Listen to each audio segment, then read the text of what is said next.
In an age torn between revolutions and monarchies, a single name rose above the noise of empires: Napoleon Bonaparte. Was he a saviour of modern Europe or its destroyer? His story unfolds between the glory of triumph and the solitude of exile. Welcome to Biography Frontline. Tell us where and when you are listening. Subscribe and join us as we journey through history. In the summer of 1769, on the island of Corsica, a child was born under the newly risen flag of France. His name was Napoleone Bonaparte. Few could have imagined that this boy, born into a family of minor nobility and restless ambition, would one day command the destiny of Europe. Corsica had only recently been annexed by France, following years of resistance led by the island's nationalist hero, Pasquale Paoli. For generations, Corsicans had lived between rebellion and subjugation, proud of their independence and skeptical of foreign rulers. The Bonaparte family, of Italian descent, navigated this delicate identity, caught between loyalty to their homeland and adaptation to the new French order. Carlo Bonaparte, Napoleon's father, was a lawyer and political representative who sought advancement under the French crown. His wife, Letizia Ramolino, was strong-willed and austere, a woman shaped by the hardships of war and the rigours of island life. The Bonaparte household in Ajaccio was modest but disciplined. Among the family's 8 surviving children, Napoleon was the second son. He grew up in a home filled with contrasts: political idealism, Catholic devotion, and economic struggle. The island itself left an indelible mark on his character. Surrounded by rugged mountains and the vast sea, he developed an early sense of isolation and self-reliance. Observers would later describe him as reserved, proud, and prone to sudden intensity, a personality moulded by the stern landscapes of Corsica and the uncertainties of colonial change. In these early years, the boy's imagination was fired by stories of ancient heroes and Corsican patriots. The tales of Caesar, Alexander, and the island's own Paoli stirred something within him, a longing to act, to command, and to leave a mark upon the world. Yet even as a child, Napoleon's ambition was tempered by silence. He observed more than he spoke, learning to conceal his thoughts until the moment of decision. By the age of 9, his father's connections had opened a path that would remove him from the familiar rhythms of island life. Through royal favour, young Napoleon was granted admission to a French military school. It was an opportunity few Corsicans had ever been given. The decision was both a privilege and a rupture. Letizia, his mother, reportedly wept as her son departed, aware that this voyage to the mainland marked the beginning of a life that would no longer belong entirely to the island. The journey from Corsica to France was long and uncertain. For Napoleon, it was his first experience of exile, a feeling that would follow him in different forms throughout his life. The transition was harsh. In France, he was considered foreign. His accent, manners, and pride set him apart from his classmates. Yet rather than retreat, he transformed isolation into purpose. The young boy who once wandered the Corsican hills would now discipline his mind to master the language, science, and strategy of war. Ajaccio, his birthplace, remained in his thoughts, a symbol of simplicity, of family, and of unfulfilled belonging. Years later, when power had consumed his days and empires rose at his command, Napoleon would remember those early mornings by the sea, where the wind carried both the scent of salt and the memory of freedom. In retrospect, these beginnings contained the quiet foundations of the man he would become: a child of conflict, born between nations, a student of reason, shaped by solitude, a mind already searching for destiny's horizon. The island gave him the strength to endure, the detachment to command, and the hunger to transcend all boundaries of birth. By the end of his first decade, Napoleon's future was already drawing him away from Corsica. The France he was about to enter was a country simmering with tension, restless under the weight of monarchy, debt and reform. Yet to a determined young cadet from the Mediterranean, it was a land of order, education and limitless ambition. As he stepped onto the mainland, his small stature and solemn face betrayed none of the will that burned within. The soldiers who escorted him to the academy saw only a boy. History, however, was meeting its future conqueror. In the years to come, that same will would reshape armies, governments and nations. But here, at the threshold of youth, he remained simply Napoleone, the Corsican son of Letizia and Carlo, guided by the quiet certainty that he was destined for more. The mountains of his homeland faded behind him. Ahead lay France, his new world, his proving ground, and the first stage of a transformation that would change Europe forever. The year was 1779. France stood at the height of its ancien regime, still governed by tradition and privilege, but restless beneath the surface. In this world of hierarchy and inherited rank, a small boy from a distant island arrived at Brienne-le-Château, a military academy far from the Mediterranean skies of his youth. Napoleon Bonaparte, barely 10 years old, entered a realm that would test his endurance as much as his intellect. The corridors of Brienne were cold, both in temperature and in temperament. The sons of noble families, accustomed to refinement and wealth, often regarded the Corsican newcomer with amusement or disdain. His accent was strange to them, his manners severe, his pride unmistakable. Yet Napoleon endured it all in silence. He retreated inward, forming around himself a quiet armour of study and determination. His notebooks reveal a boy absorbed in the subjects that would later define his life: mathematics, history, and the art of command. At Brienne, he discovered the comfort of logic. Numbers and geometry provided a world that was precise, controllable, immune to mockery or chance. He spent long hours at his desk, memorizing treatises on artillery, drawing maps, and reading accounts of ancient campaigns. His admiration for Alexander the Great grew, as did his conviction that human will could overcome the limits of circumstance. While others sought companionship, he preferred solitude. In the school gardens he would often pace alone, lost in thought, while storms gathered in the northern sky. The teachers noted his intensity, sometimes mistaking it for arrogance, but beneath it lay a mind disciplined by hardship. Outside the classroom, the France of Louis XVI was moving toward uncertainty. The ideals of Enlightenment philosophers spread through the academies and salons, questioning the very order that sustained the monarchy. Napoleon, though still young, absorbed these ideas through the atmosphere of the time. He read Rousseau with interest and Voltaire with caution. He admired strength of character more than words of protest, yet the notion of merit, of a world where talent could rise above birth, resonated deeply with him. In a society built on privilege, the young cadet saw education as his battlefield. Knowledge became his weapon, and discipline his shield. In 1784, after 5 rigorous years at Brienne, he was selected for further study at the École Militaire in Paris. It was an honour that marked his ascent from provincial obscurity to the very heart of the French establishment. The capital overwhelmed him at first. Paris was a city of contrasts, elegance and poverty, brilliance and decay. Yet Napoleon moved through it with the same self-contained focus that had guided him in Brienne. He completed the entire 2-year program in just 1 year. Driven by necessity after his father's death, left the family nearly destitute. He lived modestly, rarely attending social gatherings, devoting his evenings to study and self-education. His instructors observed his independence of thought.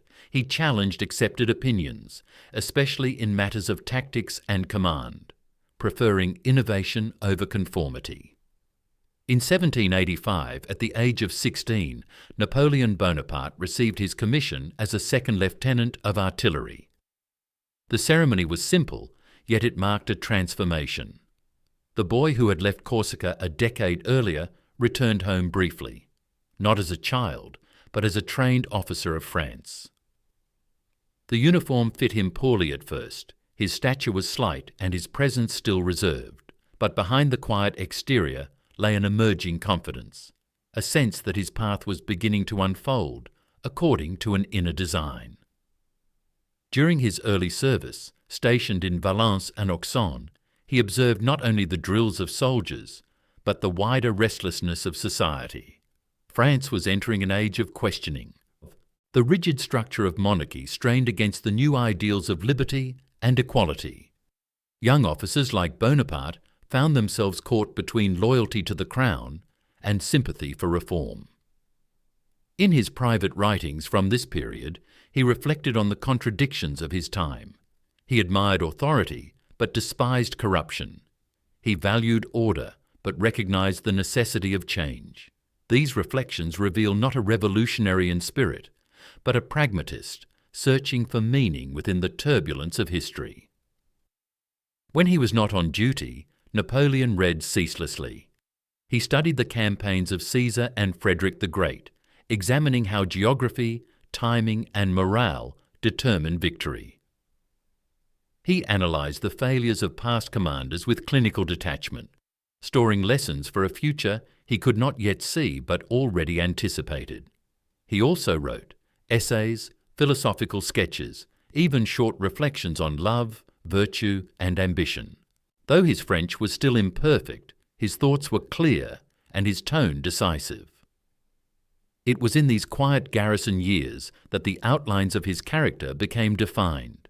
He valued speed of thought, precision of execution, and an almost ascetic restraint. He distrusted luxury, finding in simplicity a form of strength. His fellow officers sometimes found him abrupt or unapproachable, but they respected his competence and his refusal to waste time on trivialities. In this disciplined young lieutenant, the early signs of the future strategist could already be discerned. The ability to observe without sentiment, to decide swiftly, and to act with relentless purpose. Beyond the barracks, the murmurs of discontent grew louder. The Estates General had not yet been called, but the old order was weakening. Bread riots, pamphlets, and the first echoes of revolt filled the air. For Napoleon, the coming storm was both threat and opportunity. He watched with a soldier's eye, recognizing that power was shifting not through tradition, but through circumstance. The merit that had brought him from Corsica to the mainland would soon become the currency of a new France. In the stillness of his small room, he wrote to his brother Joseph that the world was changing and that men of talent must be ready to shape it. It was not boasting, but a statement of conviction. History rewards those who act when others hesitate. The lessons of Brienne and Paris had taught him discipline, but more importantly, they had taught him patience. He understood that command was not seized in a moment, but prepared in silence. By the time he reached his 20th year, France was trembling on the brink of revolution. The young officer's path, shaped by isolation and ambition, was converging with the forces that would soon engulf Europe. In the years ahead, his theories would be tested by fire, and his name would become inseparable from the destiny of nations. But for now, as he walked the quiet courtyards of Valence, listening to the distant toll of church bells over the Rhône, he remained a student of order in a world about to lose its balance. The age of kings was fading, and the age of generals was about to begin. The year was 1789. Across France, the air itself seemed to tremble. The murmurs of reform that had filled the coffee houses and pamphlets of Paris erupted into open revolution. The ancient monarchy, once unquestioned, began to crumble beneath the weight of hunger, debt, and disillusionment. For the young artillery officer Napoleon Bonaparte, then stationed in Auxonne, the transformation of France was both astonishing and inevitable. He had studied history too deeply to believe that empires or kingdoms were eternal. Change, he knew, came when institutions forgot the purpose for which they were created.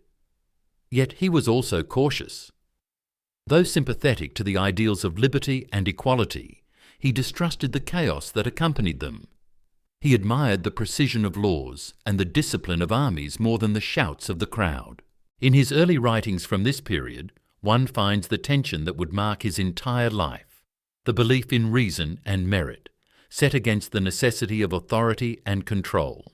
When the Bastille fell in July, Napoleon watched from a distance. He was not in Paris, yet the echo of that moment reached every garrison and every village. Soldiers spoke of freedom. Officers worried about loyalty. The old symbols of power lost their meaning. The tricolour cockade appeared on uniforms, and oaths to the king were replaced by oaths to the nation. The army, once a pillar of monarchy, became uncertain ground. Bonaparte moved carefully. He pledged his allegiance to the new France, but his allegiance was first and foremost to order. Liberty is nothing without discipline, he would later remark, an idea that revealed both his respect for structure and his impatience with anarchy. In 1792, the revolution deepened. The monarchy collapsed, the Republic was proclaimed, and Europe watched with alarm. France was at war with Austria and Prussia, and soon the young officer found himself at the edge of battle. Assigned to various regiments, he applied the lessons of artillery science with methodical precision. The cannon to him was not merely a weapon, but a tool of geometry, a means of shaping the battlefield. He calculated distances, adjusted for terrain, and observed the morale of his men with clinical attention. He believed that victory was born from preparation rather than chance. Even in these early campaigns, fellow officers noted his calm under pressure and his ability to see patterns in chaos. Yet as the revolution radicalized, danger came not only from the enemy abroad, but from suspicion at home. The reign of terror began to devour its own children. Generals were arrested, officers executed, loyalties questioned. Napoleon's position as a Corsican of minor nobility made him vulnerable. For a time, he retreated to his family on the island, uncertain of what path to follow. But Corsica itself was changing. Pasquale Paoli, once his childhood hero, had turned against revolutionary France and sought alliance with Britain. The Bonapartes, loyal to France, found themselves in conflict with their own people. The division was bitter. Forced to flee, the family left Corsica in 1793 and took refuge in Toulon, their possessions lost, their home abandoned. For Napoleon, this exile within exile hardened his sense of purpose. He had no land now but the one he would win through service and intellect. It was in Toulon that his first opportunity for distinction appeared. The city had fallen to royalist rebels, supported by British forces. The young captain, only 24, offered his strategic insight to the revolutionary commanders. He proposed a plan that would use artillery not merely to bombard, but to dominate the harbour, cutting off the enemy's retreat. His proposal was accepted, and under his direction, the batteries were placed with mathematical precision. The assault succeeded. The British fleet was forced to withdraw, and the tricolour once again flew over the port. The victory was decisive, and the name of Bonaparte began to circulate beyond the ranks of soldiers. Promoted to brigadier general, he was praised in Paris as a man of talent and resolve. For the first time, his abilities had found recognition in the chaos of revolution. But recognition in revolutionary France was a dangerous gift.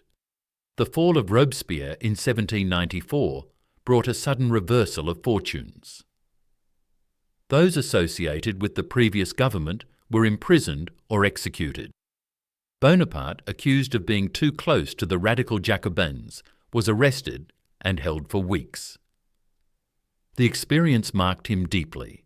He had served the Republic with loyalty, yet now his fate depended on political tides he could not control.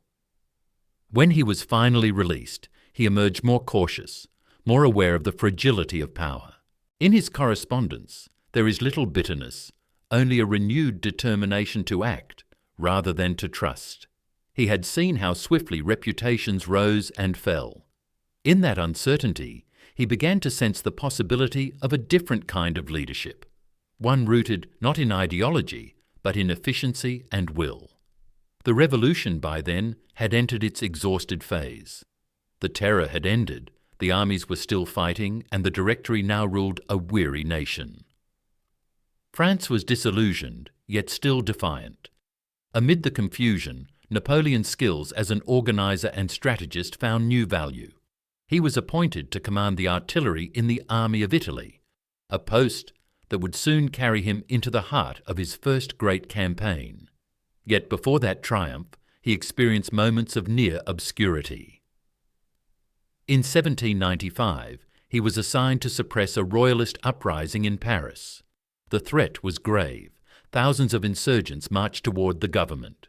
Bonaparte, now a general in his mid-20s, acted with decisive clarity. He ordered his troops to fire grape shot into the advancing crowd, dispersing the rebellion within minutes. It was an act that shocked some and impressed others, but it restored stability to the capital. The Directory rewarded him with promotion and trust.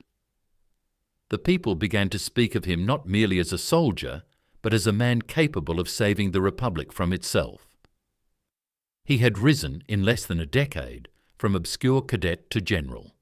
The transformation was astonishing, yet in his own mind it was only the beginning. He understood that France, though free in name, remained uncertain in direction. The ideals of revolution had outpaced their institutions. Power was waiting for someone who could turn ideas into order, and Bonaparte felt, perhaps instinctively, that he was meant to be that person. Still, he did not rush. He observed, planned, and calculated. Like the patient placement of artillery, he waited for the angle of advantage to align.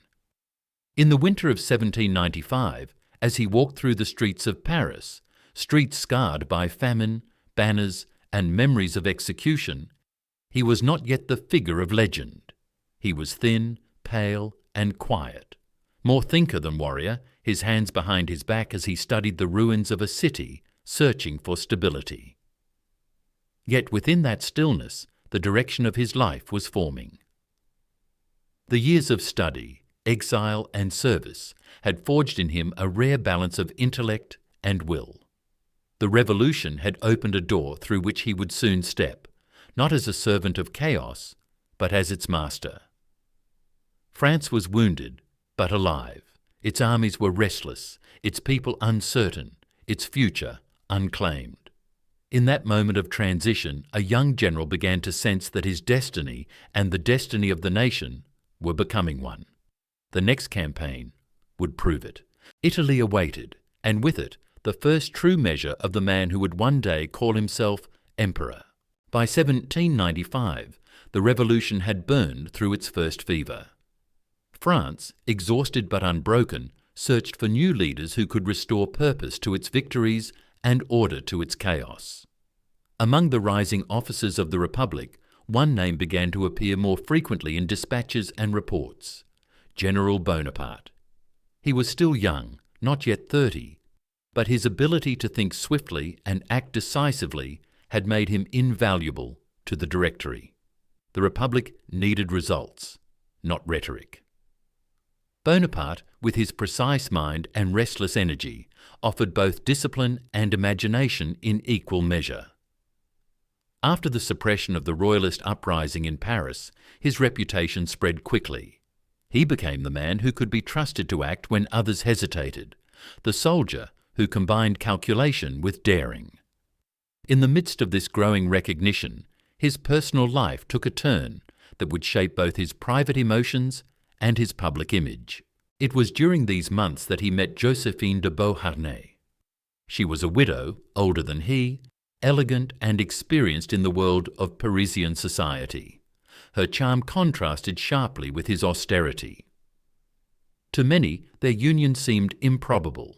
The young general of stern manner and meagre fortune, and the graceful woman whose connections reached deep into the political elite.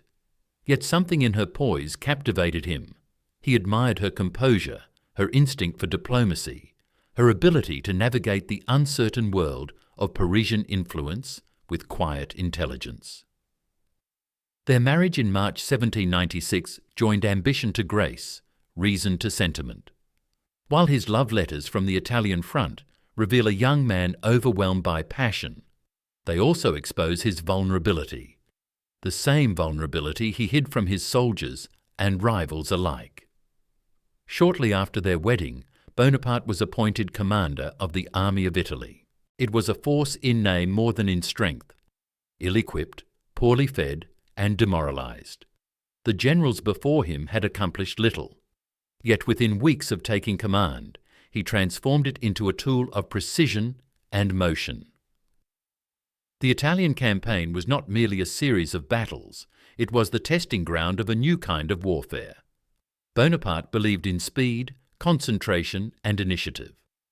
Where traditional generals hesitated to move without secure supply lines, he advanced with calculated risk, sustaining his men with captured resources and unrelenting momentum.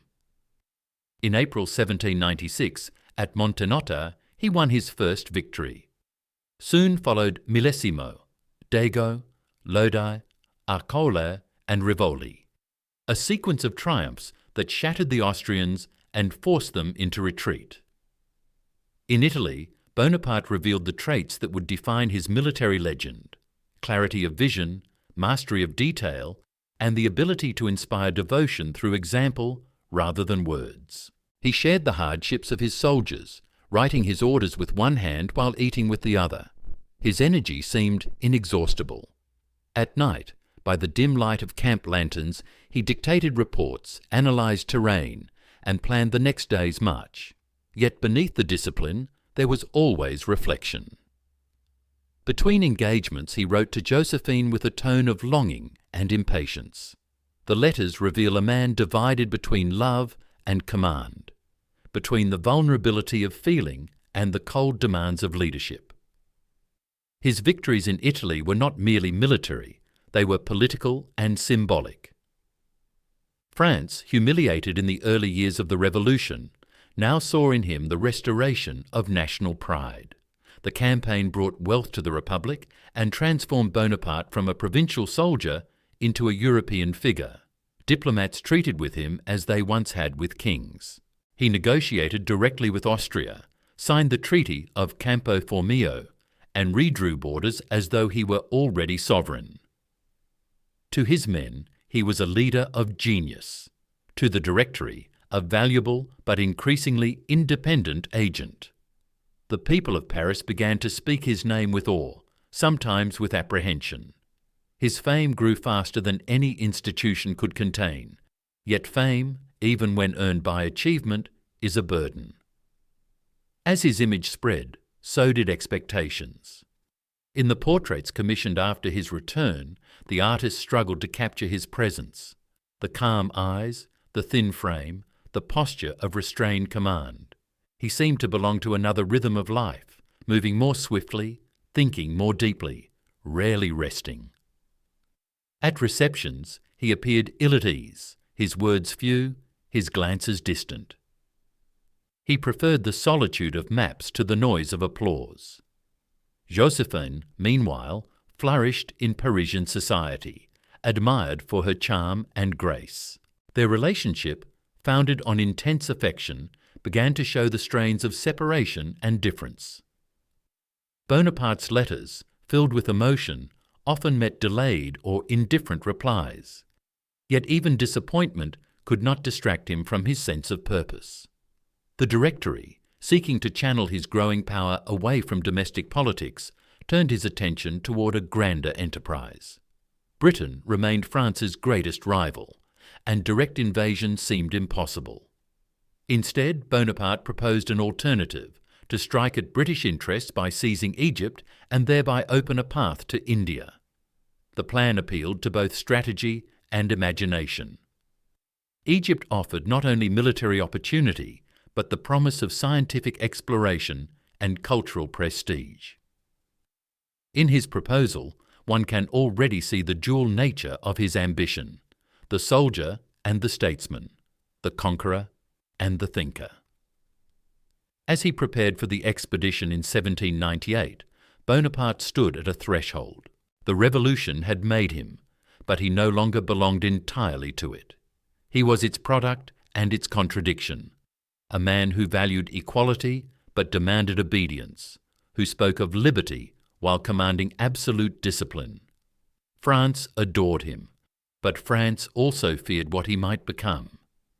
On the eve of departure, he walked through the silent corridors of his headquarters, aware that the path ahead would lead him beyond Europe, beyond familiar landscapes, and into a new chapter of his destiny.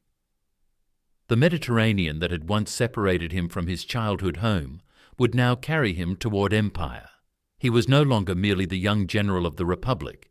He was something larger, a force that would soon begin to reshape the world. In the spring of 1796, as the snows melted along the northern Italian plains, the young general of the Army of Italy began his campaign. What lay before him was not only a strategic challenge, but the opportunity to transform his reputation into legend. The French army he inherited was hungry, disorganized, and worn down by years of underfunding and neglect. Its uniforms were tattered, its officers uncertain. Yet Bonaparte spoke to his soldiers with simple, unembellished conviction. "You are hungry and naked. The government owes you much, but can give you nothing. Your patience, your courage, do you no honour, but they earn you glory." His words, unadorned but precise, awakened something in them, a sense that their suffering could be redeemed by triumph. In the months that followed, those same men, once listless and divided, would march with extraordinary discipline through the Alps, outmanoeuvring larger and wealthier armies, with the swiftness of thought that became their commander's hallmark. The Italian campaign unfolded like a revelation. Each battle followed a logic of movement that few of his contemporaries could anticipate. At Montenotte, he divided the Allied Austro-Sardinian forces and crushed them separately. At Lodi, he faced a well-defended bridge across the Adda River. The assault seemed impossible, but he understood the value of momentum. He ordered an attack that defied every convention of caution. Amid smoke and cannon fire, French troops charged across the bridge under relentless musketry, driving the enemy back. In later years, Bonaparte would say that it was at Lodi that he first felt within himself the certainty of his destiny. "It was there," he said, "that I saw I could be a decisive actor on the stage of history." As his army advanced, cities that had once trembled under foreign occupation now saw the tricolour banner rise over their gates. Milan, Parma, Modena, each fell in succession. But victory brought with it not only prestige, but responsibility. The local populations greeted the French as liberators, yet liberation soon turned into control. Bonaparte, while speaking the language of republican ideals, governed with the firmness of a ruler. He collected contributions to sustain his troops, established provisional governments, and reorganized territories with the precision of a statesman rather than a conqueror. His correspondence from this period reveals both pragmatism and calculation. France needed resources and Italy provided them, but he also saw beyond immediate necessity. He believed that France's influence could be secured not only by force, but by law, reform, and the careful balance of order and persuasion. Amid this sequence of triumphs, his personal life remained a thread of contradiction. He wrote to Josephine almost daily, his words alternating between tenderness and command. Distance magnified his emotions. His letters pleaded, demanded, reasoned, and implored. "Do not deceive me," he wrote, "be mine, as I am yours." His passion, so restrained in public, burned without measure in private. Yet even as he expressed devotion, he suspected infidelity. These emotional fluctuations did not distract him from his campaigns, but they exposed a vulnerability he would later conceal behind the armour of power. In those months of conquest, Bonaparte was both master of armies and prisoner of feeling. The following year brought new challenges. The Austrians regrouped, confident that youth and audacity would finally fail. But Bonaparte's manoeuvres defied expectation. At Rivoli, facing superior numbers, he deployed his forces along the heights, using the terrain to magnify their strength. The battle was brutal, fought amid snow and wind, but the French lines held. When the fighting ended, the Austrian army was shattered. The victory at Rivoli effectively ended the war in northern Italy. The Treaty of Campo Formio, signed in October 1797, confirmed France's dominance and redrew the map of Europe. The young general, who only 2 years earlier had been little known beyond the ranks of the army, now stood as the most celebrated man in France. His march through Italy had been more than a series of victories. It was a demonstration of a new kind of warfare. Speed replaced tradition, initiative replaced hesitation, and leadership became an act of calculation rather than inheritance. The aristocratic codes of the past had no place in Bonaparte's army. Merit, competence, and loyalty defined advancement. Officers who had once fought for pay now fought for the trust of their commander. They called him the Little Corporal, not in mockery, but as a term of affection, for he shared their hardships and rewarded their courage. As he returned to Paris in 1797, crowds gathered to see him, to catch a glimpse of the man whose victories had restored France's pride. Yet amid the applause, Bonaparte remained cautious. He understood how quickly fame could shift into fear. The Directory, grateful for his success, also viewed him with unease. He commanded not only armies but admiration, a power more dangerous than soldiers. In his brief public appearances, he spoke modestly, avoiding any hint of ambition. In private, he was already thinking ahead. The revolution had given him opportunity, but its instability threatened all it had achieved. To preserve what had been gained, he believed France needed a hand strong enough to shape the chaos into order. But before such a transformation could occur, he sought distance, both strategic and intellectual. He proposed an expedition that would remove him from domestic politics while extending France's influence beyond Europe. The dream of empire stirred again within him, now intertwined with the Enlightenment's fascination with antiquity. Egypt, land of the pharaohs, crossroads of history, became his chosen destination. He saw in it not only a path to challenge Britain's global power, but a chance to carry the light of modern science and reason to ancient sands. The Directory, wary but intrigued, consented. In May 1798, the fleet assembled at Toulon. Soldiers, scholars, engineers, and artists embarked together, a fusion of conquest and curiosity. As the ships set sail, Bonaparte stood on deck, his gaze fixed upon the horizon. Behind him lay Europe, fractured and weary. Before him, the immensity of the unknown. The sea that once carried him from Corsica to France would now carry him toward another transformation. He was no longer the obscure Corsican officer or even the celebrated general of Italy. He was becoming something that Europe had not seen in generations, a man who believed that history itself could be directed by his will. The Mediterranean glistened under the summer sun, silent witness to the departure of an army that sought both glory and enlightenment.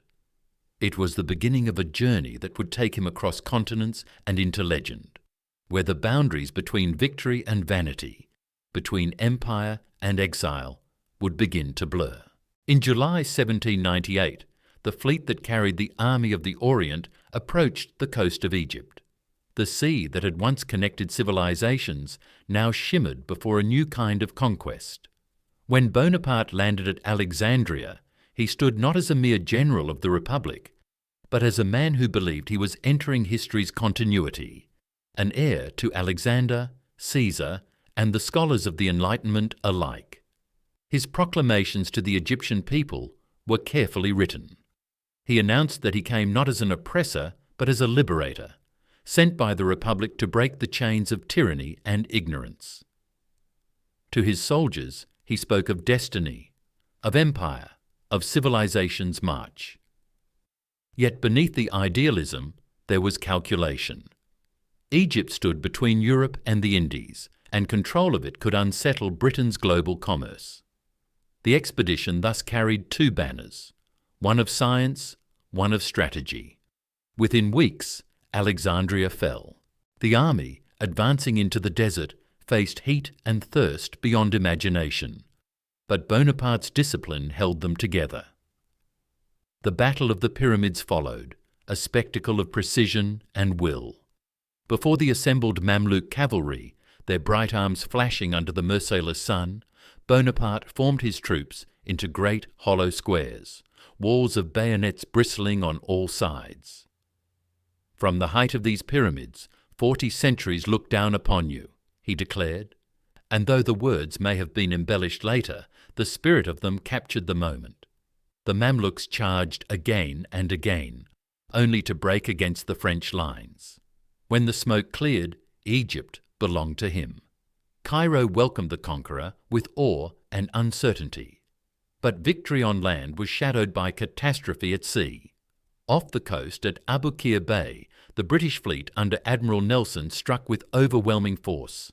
The French ships, anchored too close to shore, were trapped and destroyed. The Battle of the Nile was a disaster. Bonaparte's army, though undefeated, was now stranded, cut off from France, cut off from supply, and cut off from the world. The dream of empire flickered, yet he concealed all doubt. He ordered new fortifications, reorganized administration, and turned his attention to governance. His mind, incapable of rest, adapted to isolation by creating order from necessity. In Cairo, he founded institutes of study, established printing presses, and invited scholars to examine the ruins of ancient Egypt. The savants who had accompanied him, astronomers, engineers, linguists, set to work. They measured the Sphinx, charted the Nile, and recorded inscriptions that would later yield the Rosetta Stone. For a brief moment, conquest and curiosity coexisted. Soldiers marched through sand, while scientists traced the remnants of civilizations that had once ruled the same ground. Bonaparte moved among them, questioning, listening, taking notes. He saw in these discoveries not mere relics, but a mirror of human endurance. Every monument testified to ambition and decay, to the inevitability of rise and fall. He studied them with fascination, aware perhaps that history would one day study him in the same light. Yet the Egyptian campaign was not sustained by philosophy. Disease, rebellion, and fatigue eroded morale. The desert silence grew heavy with uncertainty. Local resistance simmered, distant uprisings flared. Bonaparte's proclamations of liberation could not disguise the realities of occupation. He responded with firmness, swift justice, strict order, relentless administration. In his councils, he spoke less of ideals and more of necessity. For him, authority was not cruelty, but the means by which survival was preserved. Still, the army's hardships multiplied. The men spoke of the homeland, of France, of the unknown future that awaited beyond the sea. In 1799, reports reached him of turmoil in Europe. The Directory was faltering, public confidence collapsing, enemies pressing on every frontier. To remain in Egypt was to risk irrelevance. To return to France was to reclaim destiny. After careful deliberation and under the pretext of inspecting affairs in the Mediterranean, he decided to depart. The decision was secret. Few were informed. On a dark August night, he boarded a small vessel and sailed westward. He left behind his army, his administration, and the sands that had borne both his triumph and his frustration. During the voyage home, he remained silent for long hours, standing alone on deck. The stars above the sea stretched like cold emblems of infinity. Around him, the officers whispered, uncertain whether their general's escape was prudent or reckless. Bonaparte said little. He was already thinking of France, of the power vacuum that awaited him, of the government too weak to command, and the people too weary to obey. The journey across the Mediterranean was not merely a return, it was an awakening. The conquest of Egypt had taught him both the reach and the limits of ambition. It had shown him that victory without stability was an illusion, that order required not only force, but the machinery of governance. When he landed in France that autumn, the nation was astonished. The Directory had neither expected nor summoned him. Yet as news of his presence spread, the mood shifted from confusion to hope. The people saw in him a figure capable of restoring what years of revolution had destroyed. To many, he was the embodiment of merit, energy, and control, the antithesis of corruption and indecision. His return marked the beginning of a new phase, one in which he would no longer serve the revolution, but direct its outcome. Behind him lay the echoes of pyramids, the shimmer of deserts, the promise of knowledge, and the memory of a fleet lost to the sea. Ahead of him stretched a France desperate for authority and willing to accept it in whatever form it came. In the balance between these two worlds, the East that had shown him grandeur and fragility, and the West that awaited renewal, Bonaparte stepped forward with the calm assurance of a man convinced that history itself was his instrument. France in 1799 was a nation suspended between exhaustion and uncertainty. 10 years had passed since the storming of the Bastille, and the promise of liberty had turned into a succession of regimes that rose and fell like waves against a shore. The Directory, conceived as a safeguard against tyranny, had become a symbol of weakness and corruption. Inflation, war, and public disillusionment eroded what little confidence remained. In this fragile landscape, the sudden return of General Bonaparte from Egypt carried the weight of deliverance. His arrival in October was quiet, but electric. Crowds gathered wherever he appeared, sensing that the young man who had crossed deserts and defeated empires might yet rescue France from its own divisions. His presence was austere, his manner restrained, but his silence itself commanded attention. The generals respected him, the politicians feared him, and the people longed for the order he seemed to embody. He studied the political climate with the detachment of a strategist examining a map before battle. He met with Sieyès, one of the directors, a man of intellect and ambition, but little popular influence. Together, they conceived a plan to end the government's paralysis and replace it with something stronger, more efficient, less beholden to factions. Bonaparte listened more than he spoke, his mind absorbing the structure of the coup that would soon carry his name into the centre of power. He understood that revolution succeeded not through noise, but through precision. Force alone was insufficient. Timing was everything. The coup would require coordination, legality, and above all, the appearance of necessity. On the morning of 18th of Brumaire, November 9th, 1799, by the old calendar, Bonaparte moved with his characteristic calm. Troops loyal to him occupied key points in Paris. Members of the legislature were persuaded, some by argument, others by fear, to assemble at Saint-Cloud under pretext of protecting the government from a fictitious Jacobin conspiracy. The day unfolded with confusion, hesitation, and bursts of tension. When disorder threatened, Bonaparte himself entered the hall, attempting to justify his intervention. The deputies shouted accusations, words gave way to chaos. For a brief, dangerous moment, the coup teetered on failure. It was his brother Lucien, presiding over the council, who rallied the guards and restored control. Soldiers escorted the deputies from the chamber. By nightfall, the Directory had collapsed, the legislature dissolved, and the Republic found itself under the authority of 3 consuls: Bonaparte, Sieyès, and Ducos. In practice, there was only one. The transition from soldier to statesman was immediate and deliberate. Bonaparte took residence in the Luxembourg Palace and then the Tuileries, where kings had once ruled and revolutionaries had shouted.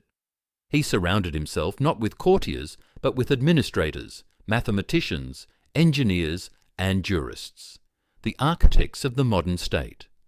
He rose before dawn, read reports, dictated correspondence, examine budgets, and listen to disputes with the patience of a magistrate. His energy astonished even his closest associates. Where others saw complexity, he sought clarity. Where others spoke of ideals, he spoke of systems. He believed that France's salvation lay in centralization, efficiency, and the elimination of disorder. The chaos of the revolution, in his eyes, had been not a failure of principle, but of management.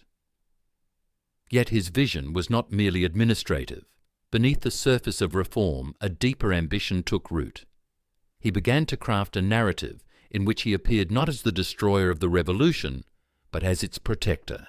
The liberties for which men had died, he argued, could only survive through the stability of law, and the law, in turn, required authority. His reasoning was persuasive because it echoed the public's fatigue. People no longer demanded liberty without end. They demanded peace, security, and dignity. Bonaparte promised all three. The consulate, established in December 1799, was presented as a temporary solution.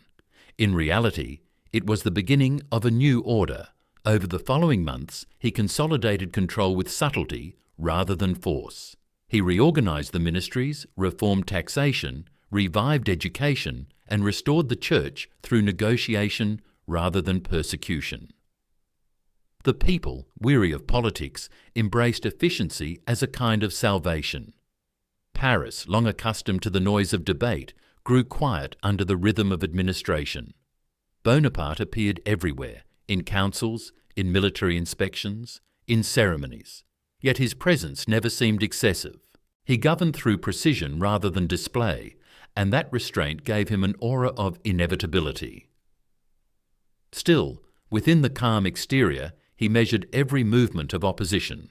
He watched the generals who had once been his equals, the politicians who envied his popularity, the writers who dared to question his motives.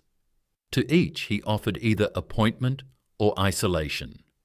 Gradually, resistance dissolved not through violence, but through absorption. Those who wished to survive learned to work within his structure. Those who refused found themselves irrelevant. In this, Bonaparte demonstrated a political genius as methodical as his military skill. He understood that the surest victory was one in which the enemy no longer realized he had been defeated.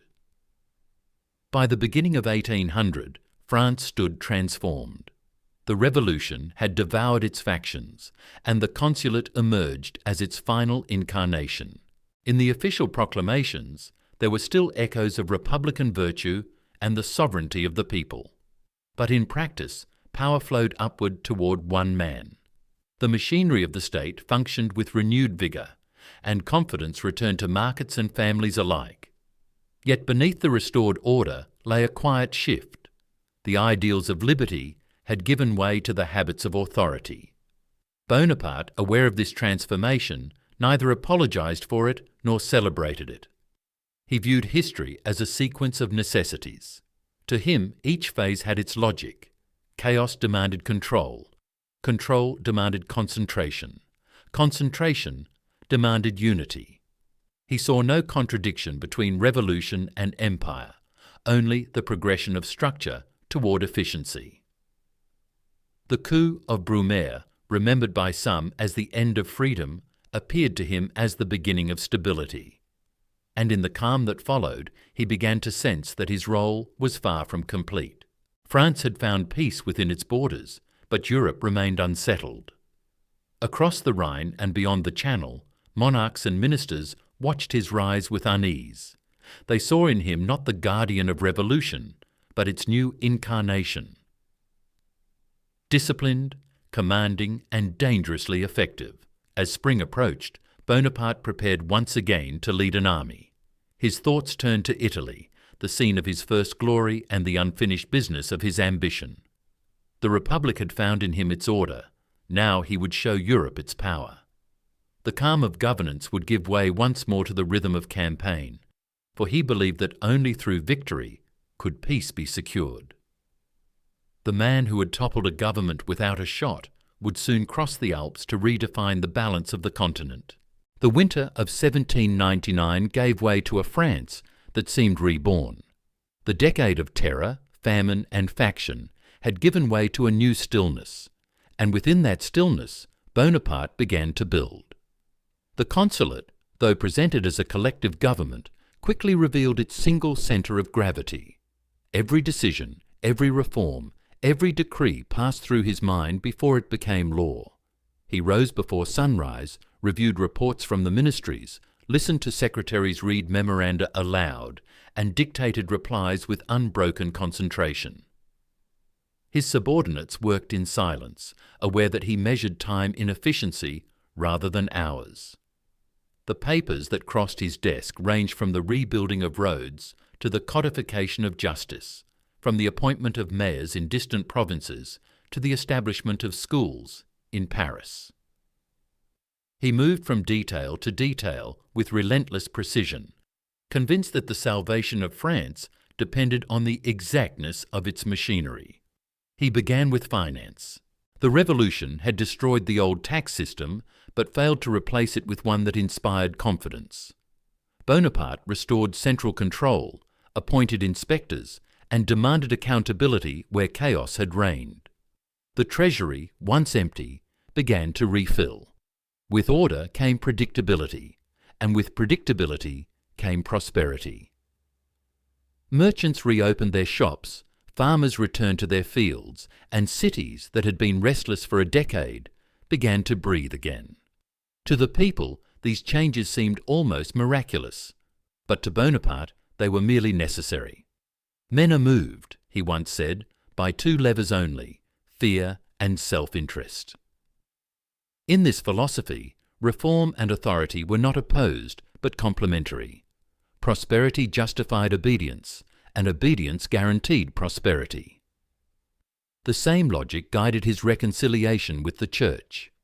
For years, religion in France had been a source of conflict, torn between revolutionary secularism and traditional faith. Bonaparte, pragmatic above all, saw that spiritual division weakened political unity. He sought neither theocracy nor atheism, but balance. In 1801 he signed the Concordat with Pope Pius VII, re-establishing Catholic worship under state supervision. The churches reopened, priests returned, and the faithful rejoiced. Yet beneath the gesture of reconciliation lay careful design. The church regained dignity, but the state retained control. The priests would pray for France, but France would obey its laws. Bonaparte had transformed an ideological battle into administrative harmony, proving again that his genius lay not in invention, but in arrangement. In law, his ambition reached further still. The revolution had torn down the structures of the old regime, but left justice fragmented, inconsistent from one province to another. Bonaparte envisioned a single, rational code, clear, accessible, and universal. The Civil Code, later called the Napoleonic Code, became his enduring monument. It enshrined equality before the law, the sanctity of property, and the authority of the patriarchal family. It simplified legal procedures and abolished feudal remnants that had survived the revolution's fury. Yet in its precision, it also reflected his temperament: firm, logical, hierarchical. It offered freedom under order, rights under duty. When the code was promulgated in 1804, he declared that his true glory would not be the battles he had won, but the laws he had given. Time would prove him right.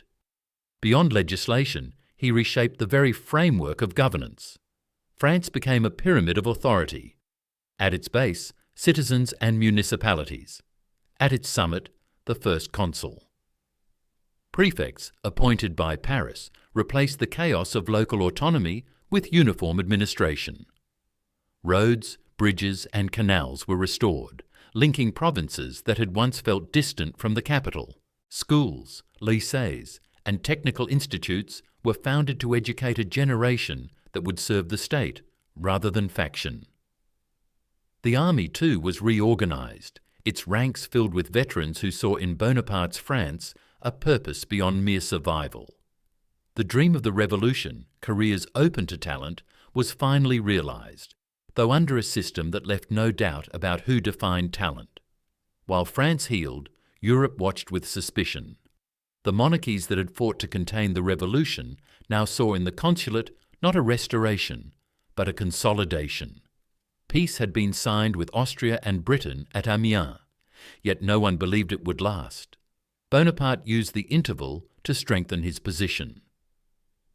He visited ports, reviewed arsenals, and oversaw the creation of a fleet that might one day challenge Britain again. He encouraged industry, commerce, and science, understanding that military strength grew from economic power, but his ambition was never limited to defence. Each reform at home served as preparation for renewed assertion abroad. He often said that peace was only the continuation of war by other means, and in his actions, the phrase became policy. In private moments, he reflected on what he had achieved. The revolution, once chaotic and bloodstained, had found its conclusion in his hands. Liberty had been translated into law, fraternity into order, equality into merit. Yet even as he restored stability, he felt its fragility.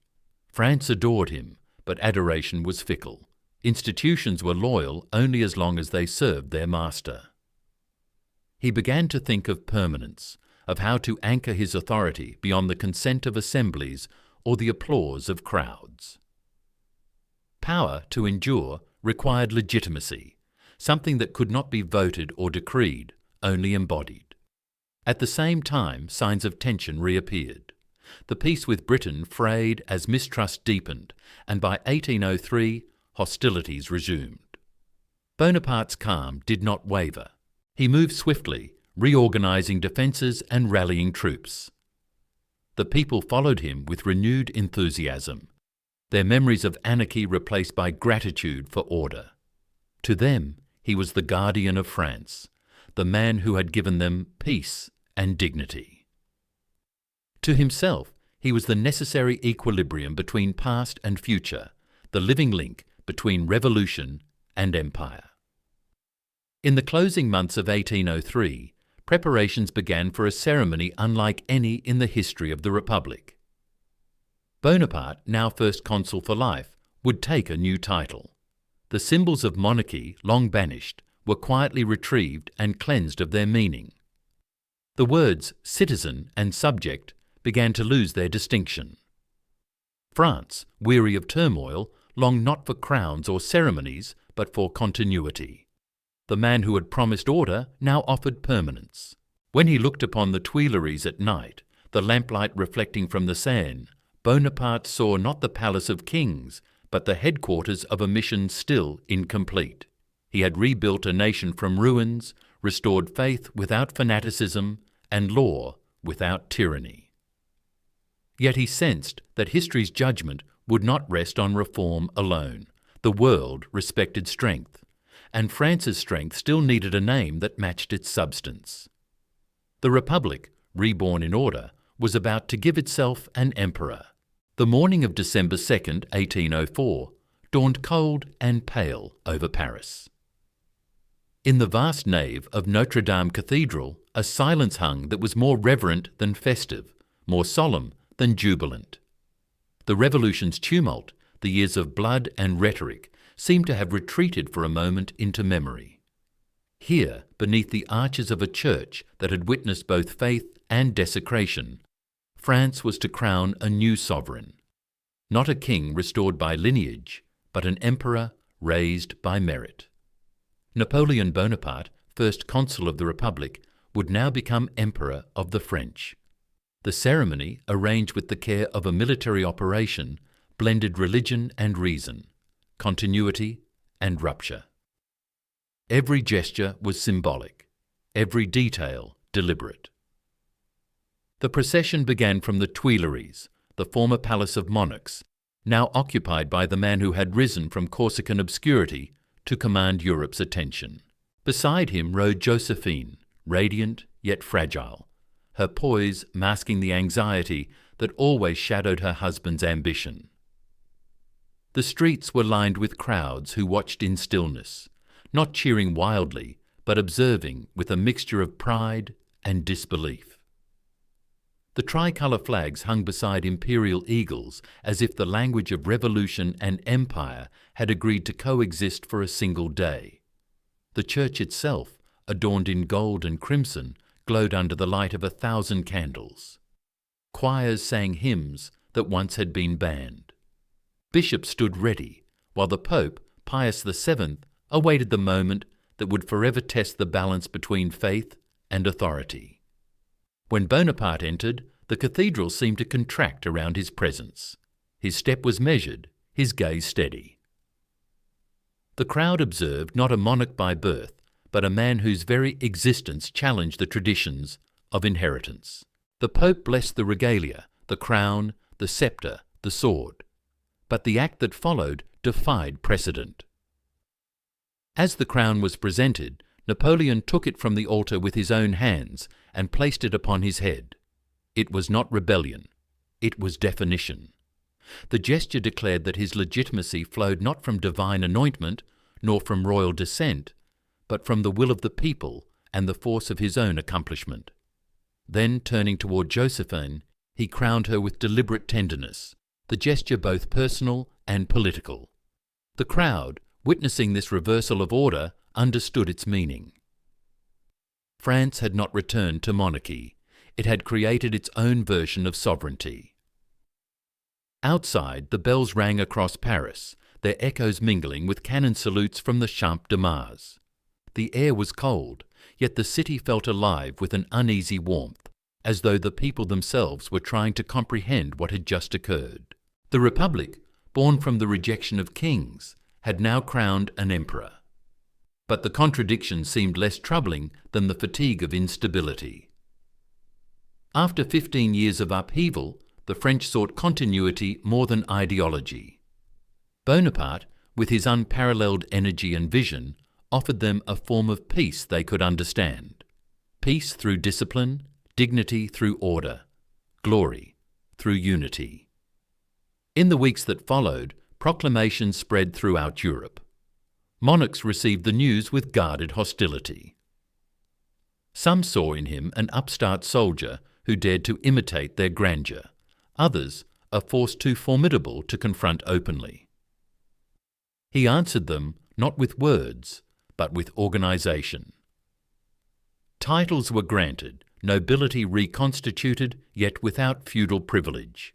The imperial household was formed not as a return to aristocracy, but as an instrument of governance. The institutions of the Republic, Senate, Tribunate, Council of State, remained, their forms unchanged, their functions subtly diminished. Beneath the polished surface of legality, power was now singular and indivisible. Josephine, though crowned, sensed the fragility of her place beside him. She was beloved in society, admired for her grace, but childless, and the absence of an heir cast a long shadow over their union. Napoleon's affection was genuine, but conflicted. He needed legitimacy not only through triumph, but through succession. For now, however, he placed sentiment aside. The empire had to be consolidated, its foundations laid not in emotion, but in structure. The first months of 1805 revealed how swiftly he adapted his authority to command beyond France's borders. The treaties signed after years of revolution had left Europe uneasy, and Britain, alarmed by the rise of a new emperor, formed another coalition with Austria, Russia, and Naples. To the old dynasties, Bonaparte's coronation was not merely a French event. It was an assault on the very principle of inherited rule. They prepared armies, he prepared plans. The moment demanded more than symbolism. It demanded proof. Before the spring had ended, he was in motion once more. The army he had trained with patience and precision gathered at Boulogne, its camp stretching across the Channel coast. Tens of thousands of soldiers drilled under his eye, their discipline a reflection of his own. He reviewed them tirelessly, noting details invisible to others: the alignment of formations, the rhythm of movement, the confidence in their step. He addressed them with brevity, without flourish, yet his words penetrated. They knew that to serve under him was to belong to something that transcended the ordinary measures of war. Yet as the fleet prepared and the British blockade tightened, he sensed the impossibility of crossing the Channel. The weather, the Navy's weakness, the enemy's mastery of the sea, all made invasion impractical. Then came new intelligence. Austria had mobilized on the Danube. He shifted strategy instantly. The army, conceived for England, turned east toward Germany with the swiftness of a single body under one will. The march that followed astonished Europe. In less than 6 weeks, his forces crossed the Rhine, outmaneuvered the Austrians, and encircled their armies near Ulm. The campaign was a display of pure operational genius, the fusion of speed, deception, and precision. The Austrian army capitulated almost without battle. As winter approached, a greater confrontation awaited. The coalition armies regrouped in Moravia. There, near a small town called Austerlitz, the fate of empires would be decided. The man crowned by his own hand would now measure his crown against history itself. In the stillness before that dawn, as frost clung to the fields and fog veiled the hills, Napoleon rode among his men, speaking softly, observing the positions that his mind had already mastered. He knew that on this day, December the 2nd, exactly 1 year after his coronation, Europe would witness not ceremony, but confirmation, the coronation of victory, written in the language he understood best. Battle. The dawn of December the 2nd, 1805 broke, with a cold mist spreading across the rolling fields near Austerlitz. The sun, veiled at first, slowly rose above the haze and cast a pale gold over the frost-covered ground. To the men of the Grande Armée, that morning would forever be remembered as the day the sun of Austerlitz appeared, a light that seemed to illuminate their emperor's destiny. Napoleon, calm and alert, had spent the night among his troops, listening to the distant rumble of enemy movements, the crackle of campfires fading in the dawn air. Before him stood the combined armies of Russia and Austria, nearly twice the size of his own. Yet, as always, his confidence was precise, not theatrical. He had studied the terrain, calculated their intentions, and prepared a trap so subtle that it appeared to his enemies as an invitation. By feigning weakness, he lured them into abandoning their strong positions to attack his right flank, leaving their centre exposed. When the moment came, his army moved with mechanical precision, like a single organism governed by one will. The battle unfolded slowly, then with sudden ferocity. Columns of Russian infantry advanced into the mist, drums echoing across the frozen ponds. French divisions bent under pressure, then pivoted, and at his signal, the counterstroke began.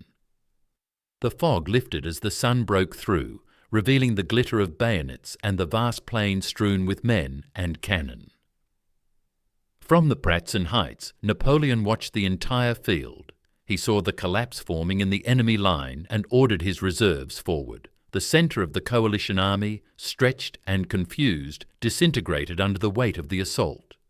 The ponds that dotted the valley became traps for retreating troops, their ice breaking under cannon fire. By nightfall, the field belonged to him. The Austrian emperor fled, the Russian army withdrew, and Europe stood stunned. In a single day, Napoleon had destroyed an alliance and redefined the art of war. Austerlitz became more than a victory. It was a statement. It proclaimed that the new empire, born from revolution and discipline, could equal or surpass the glories of monarchies centuries old. The peace that followed, sealed at Pressburg, dismantled the Holy Roman Empire and redrew the map of Central Europe. The Confederation of the Rhine replaced the old feudal mosaic with a system aligned under French protection. Germany was reorganized, Italy consolidated, and Austria humbled. France, which had once fought for survival, now dictated the fate of the continent. In Paris, the news was received with reverence bordering on worship. The emperor returned to triumphal processions, but his manner remained measured. He rode through silent crowds who regarded him not with noise, but with awe. To many, he seemed less a man than a force, calm, disciplined, and somehow beyond ordinary emotion. Yet behind the image of command, he remained intensely human. He worked tirelessly, sleeping only a few hours each night, directing the administration of an empire even as he planned the next campaign. To his ministers, he could be curt and demanding. To his soldiers, fiercely loyal. To Josephine, alternately tender and distant. His life was a chain of moments, each linked by purpose and will. The following years confirmed his mastery. In 1806, he turned against Prussia, whose king, misled by pride and fear, had joined the coalition against France. The campaign lasted only weeks. At Jena and Auerstedt, the Prussian army, once the model of Europe, was annihilated by the precision of his manoeuvring. His generals executed his plans with the fluid coordination of thought itself. He pursued the retreating forces into Poland, where winter brought new challenges and new enemies. The Russians, brave and enduring, fought with determination at Eylau in a battle that ended in snow and slaughter. For the first time, victory did not bring triumph, but reflection. The field was white with frost and bodies, the cost immense. Napoleon walked among the fallen and remarked to an aide that such sights hardened even the most resolute heart. But he continued, believing that endurance was the test of greatness.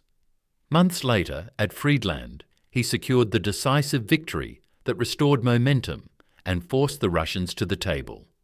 In 1807, the two emperors, Napoleon of France and Alexander of Russia, met on a raft in the middle of the Niemen River at Tilsit. The meeting, recorded in countless paintings, symbolized the high point of Napoleon's political power. The two men embraced as equals, speaking of friendship, of shared destinies, of the new order that might bind their empires. For a moment, Europe appeared at peace, divided between their spheres of influence. Prussia was reduced, Austria subdued, Britain isolated. The French emperor stood at the summit of his influence, master of the continent from Lisbon to Warsaw. His name had become the language of power, his methods the new grammar of rule. Yet within his victories lay the seeds of unease.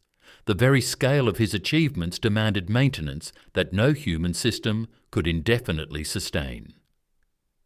The empire was vast but fragile, dependent on the loyalty of men and nations who admired him more than they trusted him. His family, placed upon the thrones of Europe, Joseph in Naples, Louis in Holland, Jerome in Westphalia, extended his reach, but not always his control. Each sought autonomy, each reflected a fragment of his ambition, but not his discipline. Bonaparte understood this dissonance, yet he continued, convinced that personal genius could substitute for the natural limits of empire. In the heart of France, reforms continued, roads and schools multiplied, industry expanded, and the civil administration functioned with clockwork precision. The code he had created spread beyond borders, shaping the laws of conquered territories. Even his enemies adopted his structures, for they recognized their efficiency. But for Napoleon, stability without motion felt like stagnation. He was a man of forward energy, uneasy in rest. Every treaty seemed only an interval between campaigns. Peace, in his hands, was a preparation for the next assertion of will. In 1808, when conflict in Spain began to brew, he dismissed it as a minor operation. He had come to believe that no opposition could resist his method once he applied his full attention. The Iberian Peninsula would soon prove him wrong, but for the moment the illusion of omnipotence held. Europe bowed to his designs, and France flourished under his rule. The revolutionary generation had grown older, their ideals translated into the marble permanence of the empire. The tricolour still flew, but now beside imperial eagles, symbols not of rebellion, but of enduring order. And yet, even at this zenith, one could sense the fatigue of the age. Glory had become routine, victory expected, conquest administrative. The emperor, who once inspired through novelty, now ruled through structure.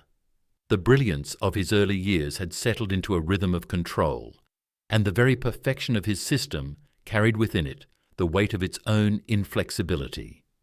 He had achieved what no Frenchman before him had dreamed, to make France the arbiter of Europe, but the horizon beyond victory was uncertain. For the first time, the world he had shaped began to close around him, not in resistance, but in dependence. It was a prison built from triumphs. Still, in 1807, as he stood on the river raft beside Alexander, the wind lifting the banners above them, he appeared to have mastered time itself. The revolution was over, the monarchy transformed, and the empire secure. He believed he had reconciled the contradictions of his age: freedom and order, ambition and reason, the sword and the law. But history, always patient, waited for its turn to remind him that even the greatest architects cannot command permanence. In the years that followed the Peace of Tilsit, Napoleon's empire reached its greatest extent and its most delicate balance. The frontiers of France now stretched across the continent, marked not only by borders, but by influence. Kingdoms rose and fell according to his word, and Europe's political geography began to resemble the shape of his ambition. Yet amid the grandeur of treaties and the efficiency of administration, his gaze turned increasingly inward. The emperor, who had redefined the map of nations, began to confront the private geography of family, loyalty, and legacy. For the first time, his personal life became a matter of state, and the private emotions he had long concealed were drawn into the machinery of empire. Josephine remained at his side, still graceful, still admired. But her charm no longer sufficed to quiet the question that pressed upon him. There was no heir.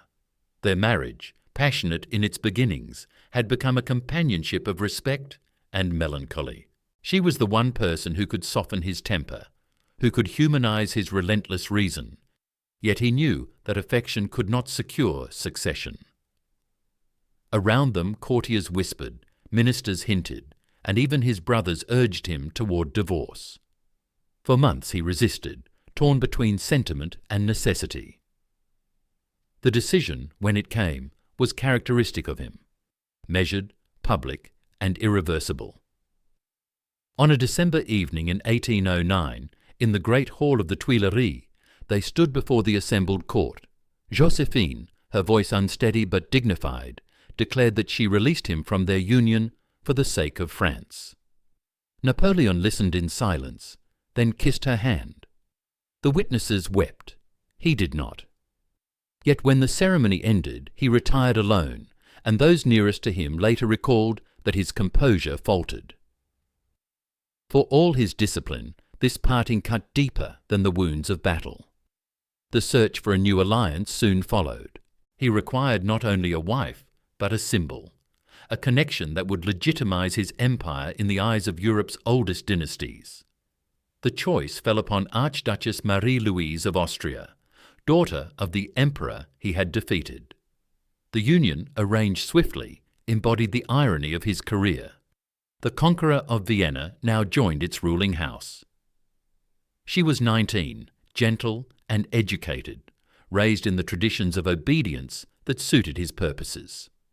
The marriage, celebrated in April 1810, marked both a personal and political triumph. Paris rejoiced, Vienna acquiesced, and the imperial court regained the aura of stability that revolution had long denied it. Within a year, the long-awaited heir was born. The birth of the King of Rome, as the infant was titled, filled the empire with jubilation. Church bells rang, cannons thundered, and proclamations declared the continuity of a dynasty that until that moment had seemed uncertain.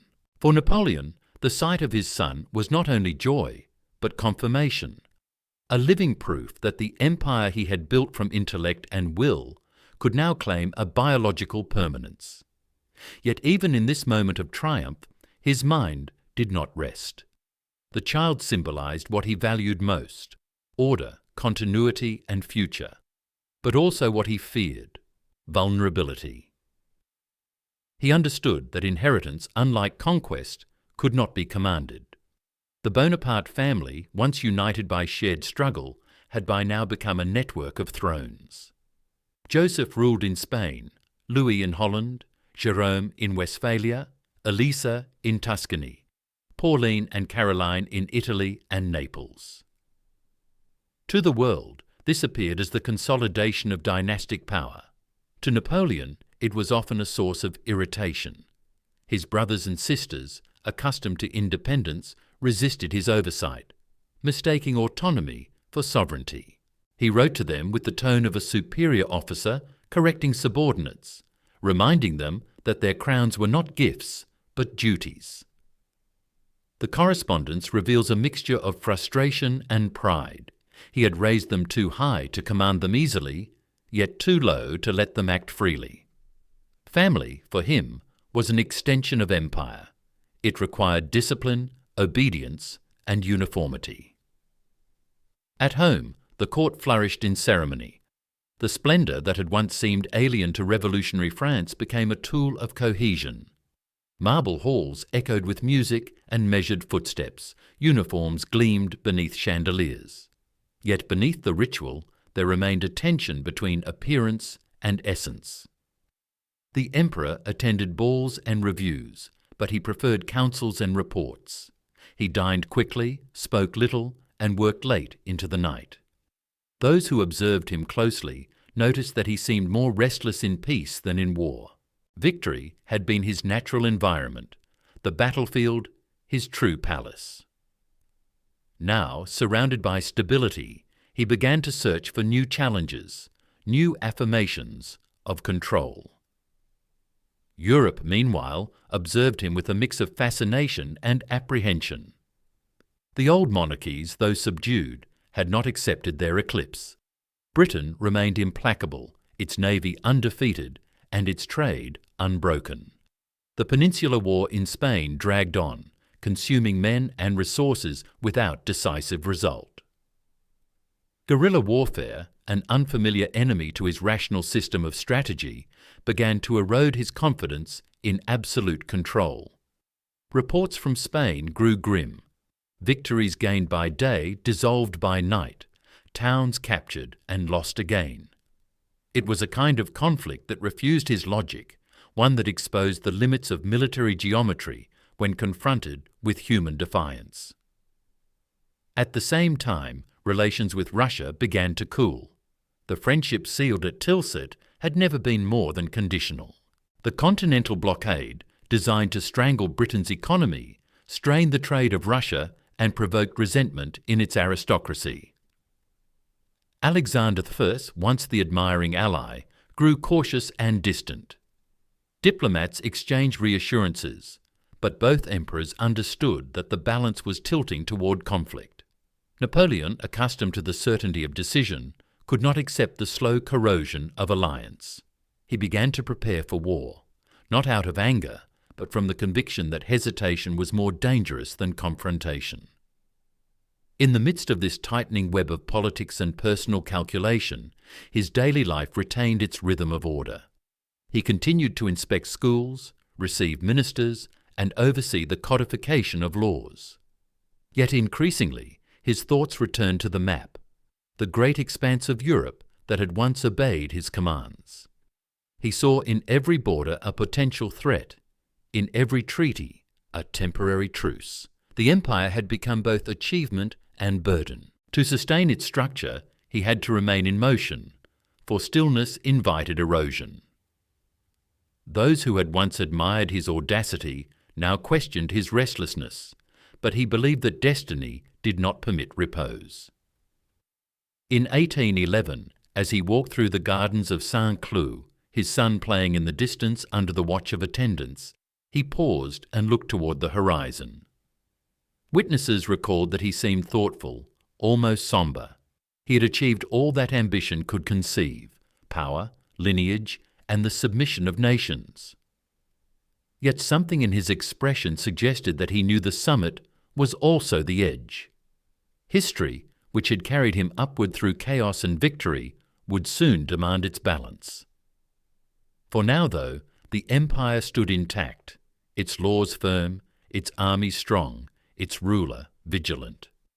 But in the east, beyond the forests and plains of Poland, the silence of another campaign was beginning to gather. The war in Spain began not with a roar, but with a slow and corrosive unease, like a fracture spreading through a flawless surface. In 1808, the French army crossed the Pyrenees under the pretext of securing an ally's throne. Spain, distracted by internal weakness and dynastic intrigue, offered little initial resistance. Yet what seemed at first a mere extension of policy soon became something far more complex, a confrontation not just between armies, but between systems of belief, between the empire's cold rational order and the fierce unyielding will of a people defending their soil. The occupation of Madrid, swift and almost effortless, marked the beginning of an illusion. Bonaparte believed that by placing his brother Joseph upon the Spanish throne, he could transform a disordered monarchy into a rational kingdom modelled on France. But the plan ignored the one element that had never yielded to his calculations: the endurance of local spirit. The insurrection that followed was spontaneous, fragmented, and merciless. Villages rose in defiance, clergy preached resistance, and the countryside turned into a labyrinth of ambush and reprisal. French columns marched through the arid plains, taking cities and losing them again, their victories meaningless in a war without front lines. The word guerrilla entered Europe's vocabulary, naming a form of struggle that baffled the precision of Napoleon's methods. It was a conflict fought not by generals, but by the nameless and the unseen, where control could never be complete. The emperor, still in Paris, received reports of bravery and cruelty in equal measure. His marshals, experienced and loyal, found themselves drained by an enemy that would not engage and would not surrender. Each triumph produced no peace, only another uprising. It was as if Spain itself had become a living rebellion, its silence heavier than any battle cry. Bonaparte at last decided to intervene in person. Late in 1808, he crossed into Spain, moving as he always did, swiftly, decisively, with the expectation that his presence alone would restore clarity. His appearance electrified the troops, who still regarded him as the embodiment of certainty. For a time, his genius seemed to prevail. He defeated the Spanish armies, dispersed the British at Somosierra, and entered Madrid once more in triumph. But even as he reorganized the government and issued proclamations of reform, he sensed the futility of victory without submission. The cities could be taken, but the land itself refused to be conquered. In private, he called Spain a cancer, consuming men and gold without measure. When he returned to France months later, he left behind hundreds of thousands of soldiers to hold what could not truly be held. The war would continue for 6 years, an open wound in the empire's side. While Spain bled, the rest of Europe watched and waited. The illusion of invincibility, once his greatest weapon, began to fade. The alliances built through fear and admiration grew fragile. In Vienna, in Berlin, in St. Petersburg, kings and ministers read the signs of wear. Yet in Paris, the emperor showed no hesitation. He worked as relentlessly as ever, drafting decrees, planning infrastructure, reviewing troops. His confidence was undiminished, but his patience shortened. Those around him noticed that he spoke more often of betrayal, of ingratitude, of destiny denied its due. Success, once a source of joy, had become an expectation that consumed him. The continental blockade against Britain deepened the strain. Conceived as an economic siege, it demanded the cooperation of all Europe to isolate the British Isles. But smuggling thrived, ports withered, and resentment spread. The system hurt allies as much as enemies, and nowhere was the discontent sharper than in Russia. Tsar Alexander, increasingly frustrated by the constraints on trade, began to distance himself from the French alliance. The meeting at Tilsit, once the symbol of unity, faded into memory. Diplomacy grew formal and brittle. Letters between the two emperors cooled from friendship to calculation. Bonaparte, whose instinct was always to confront uncertainty with action, began to contemplate the unthinkable. A new war in the East, not for territory, but for supremacy. He told his ministers that Russia must be brought back into the system of order he had created, that the balance of Europe required the obedience of its strongest powers. In truth, his logic had become circular. The empire needed expansion to sustain its control, and control demanded continual motion. His generals hesitated, warning of distance, supply, and climate.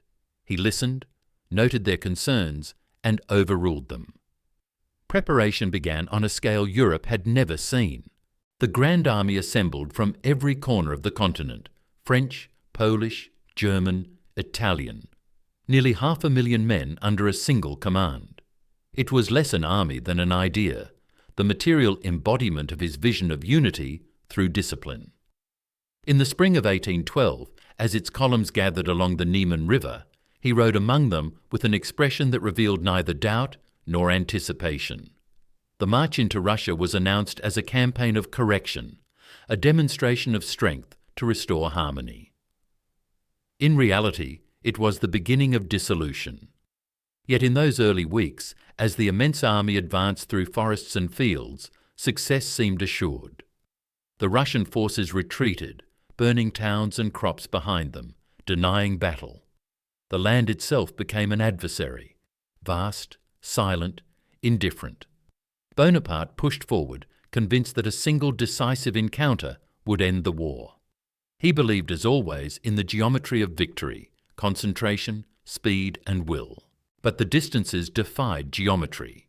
Supplies dwindled, heat turned to dust, and morale eroded under the monotony of pursuit. Still, he advanced, unwilling to halt. The Peninsular War had already revealed how the stubbornness of peoples could outlast the brilliance of command. Now Russia would reveal something deeper, how even the greatest system of control could be undone by the immensity of nature and time. As summer faded and the leaves of the northern forests began to turn, the emperor looked eastward from his camp near the Niemen. Behind him lay a Europe, weary but obedient. Ahead stretched a wilderness that no maps could tame. He believed he was marching toward resolution. In truth, he was marching toward the moment when the empire, stretched beyond its limits, would begin to collapse inward. In June 1812, the Grand Army crossed the Niemen River, and the fate of Europe crossed with it.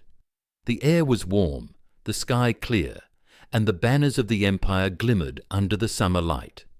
The columns stretched for miles, infantry, cavalry, artillery, supply wagons, an entire continent in motion under a single will.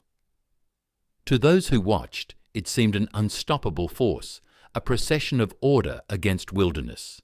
Yet even as they advanced, a faint unease ran beneath the grandeur. The distances were immense, the roads poor, and the Russian army, instead of confronting them, withdrew deeper into its own vastness. Each step forward extended their lines, lengthened their dependence on fragile supply chains, and led them farther from the structures that had sustained their previous victories. Still, Napoleon pressed on. For him, hesitation was defeat. He believed that speed would end the campaign before the immensity of the land could turn against him. The Russians, commanded by Barclay de Tolly and later Kutuzov, employed a strategy alien to Napoleon's instincts: retreat, burn, endure. Towns were emptied, granaries destroyed, wells poisoned. The French marched through silence and ash. The soldiers, accustomed to quick victories, began to feel the fatigue of a war without battles.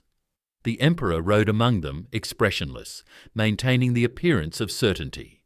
He carried maps on which every village and river was drawn, but the land itself refused to conform. Distance stretched, time dissolved, and the vast sky seemed to absorb both sound and meaning. By August, the army reached Smolensk.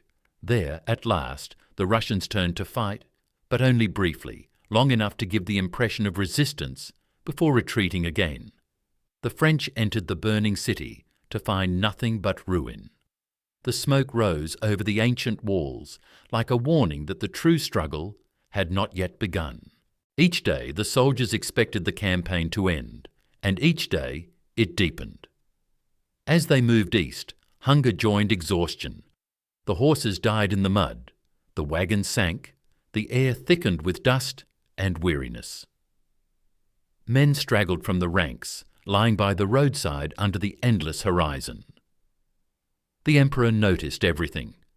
He saw the fatigue, the hollow eyes, the thinning lines, but he could not turn back. He was bound not only by pride, but by logic. Retreat without victory would destroy the aura of invincibility that held the empire together. Only a decisive battle could restore coherence to the design. That battle came at Borodino. On the morning of September 7th, the Russian army stood entrenched across the rolling plain near the small village of Borodino, 40 miles from Moscow. It was one of the largest confrontations in history, more than 200,000 men facing each other across a sea of smoke and earth. Napoleon surveyed the field from a low hill, his gaze methodical, detached. He sensed the weight of the moment, but suppressed all emotion. "We shall have to open the gates of Moscow with cannon," he said quietly. When the attack began, the world dissolved into thunder. Columns advanced through musket fire and grape shot. Fortifications were taken and retaken. Villages set ablaze. The roar of battle lasted from dawn until evening, and when it ceased, nothing was decided. The Russians withdrew, leaving the field to the French, who claimed victory. But it was a victory that bled rather than conquered. 40,000 men lay dead or wounded. The emperor rode through the devastation in silence. He had won nothing but the right to continue. A week later, he entered Moscow. The city, half deserted, received him without resistance. Its silence was unnatural, as if it waited for something unseen. He established his headquarters in the Kremlin, expecting envoys from the Tsar, expecting surrender, expecting sense. None came. The next night, fires appeared. They spread swiftly, consuming streets, churches, palaces, the very symbol of Russia's soul. Moscow burned for days, a storm of flame and wind. The emperor watched from a tower, his face lit by the glow of destruction. It was not triumph he saw, but emptiness.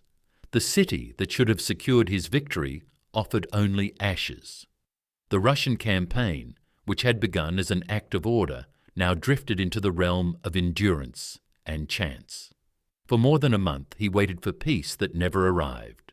He sent messages, offered terms, received silence. The Russian winter approached, and still he hesitated, unwilling to retreat without the signature of submission. At last, reality broke through pride. In mid-October, he gave the order to withdraw. The army that had entered Russia as a force of 500,000 began its long march back through the desolation it had created. Snow fell early. The cold came suddenly, sharp as glass, cutting through uniforms, freezing rifles, turning bread into stone. Horses collapsed and were left behind. The roads disappeared under ice. The rivers hardened into mirrors of death. Men marched in silence, the frost whitening their faces, the wind carrying their breath like smoke. Discipline eroded. Hunger turned comradeship into instinct. The retreat was not a battle, but a slow disintegration of structure, a descent from strategy into survival. Napoleon rode often in silence, wrapped in his grey overcoat, the fur collar turned up against the wind. His aides, following at a distance, spoke of his stillness, of the fixed gaze that betrayed neither despair nor denial. He kept his composure because he understood that in catastrophe, appearance was power. The army, even dying, looked to him for measure. When he spoke, it was brief, practical, stripped of illusion. He ordered what could be ordered, saved what could be saved. But the elements cared nothing for command. The night brought wolves, the day brought frostbite, and each mile became a reckoning.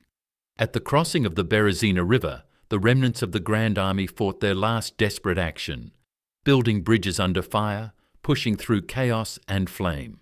Thousands perished, but enough survived to reach the western frontier. Of the vast host that had crossed the Niemen, scarcely 1 in 10 returned. When the emperor reached Paris in December, his return was as quiet as his departure had been grand. He appeared suddenly at the Tuileries, pale, thin, and calm. The news of disaster preceded him, but he spoke of it with composure, as if describing an event already absorbed by history. He announced the formation of new armies, the continuation of the struggle. His voice, still controlled, carried the force of will that refused to acknowledge finality. Yet, beneath the surface of action, a new silence had entered his legend. The silence of loss, the recognition that even mastery could not command the elements, nor bend destiny beyond its limits. Europe stirred again. The nations he had conquered saw in his retreat an opening, a crack in the edifice of invincibility. In Berlin, Vienna, and London, ministers spoke of liberation. In Paris, loyalty trembled, but did not yet break. Napoleon's energy revived, his mind already turning to the next campaign, the next restoration of balance.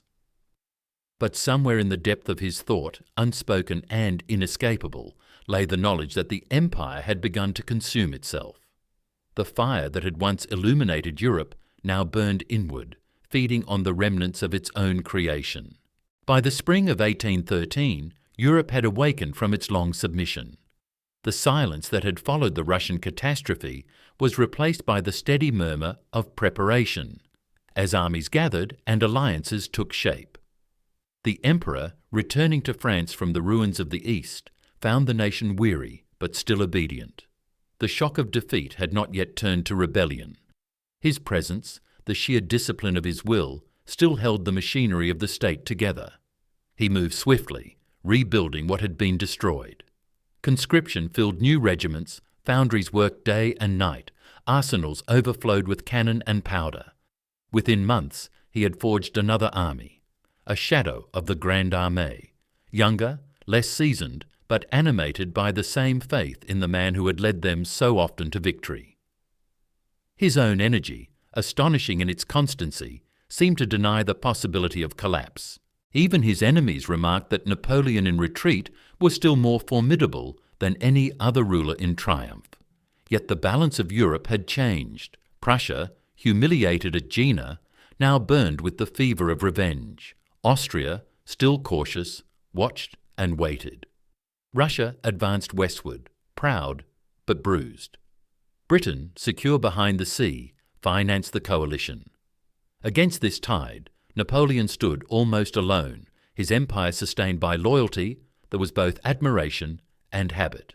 He spoke of renewal, of destiny, of one last campaign to restore the harmony of Europe, but the scale of opposition had altered. No longer was he facing one enemy at a time, but all the great powers at once, united not by ideology, but by exhaustion. The campaign of 1813 unfolded across the plains of Saxony and along the Elbe. At Lutzen and Bautzen, he won battles as brilliant as any of his youth. The new recruits fought with courage, and his strategy retained its precision. For a moment it seemed as if the old rhythm had returned, the familiar choreography of manoeuvre and victory. But the triumphs were incomplete. The armies he defeated withdrew only to reassemble, their losses replaced by the endless reserves of Allied manpower. His own losses could not be replaced so easily. Each battle consumed more than France could give. The empire, stretched across a continent, had begun to fracture from within. In the occupied territories, resentment simmered. In Paris, confidence waned. The emperor, sensing this fragility, fought not only against armies, but against time itself.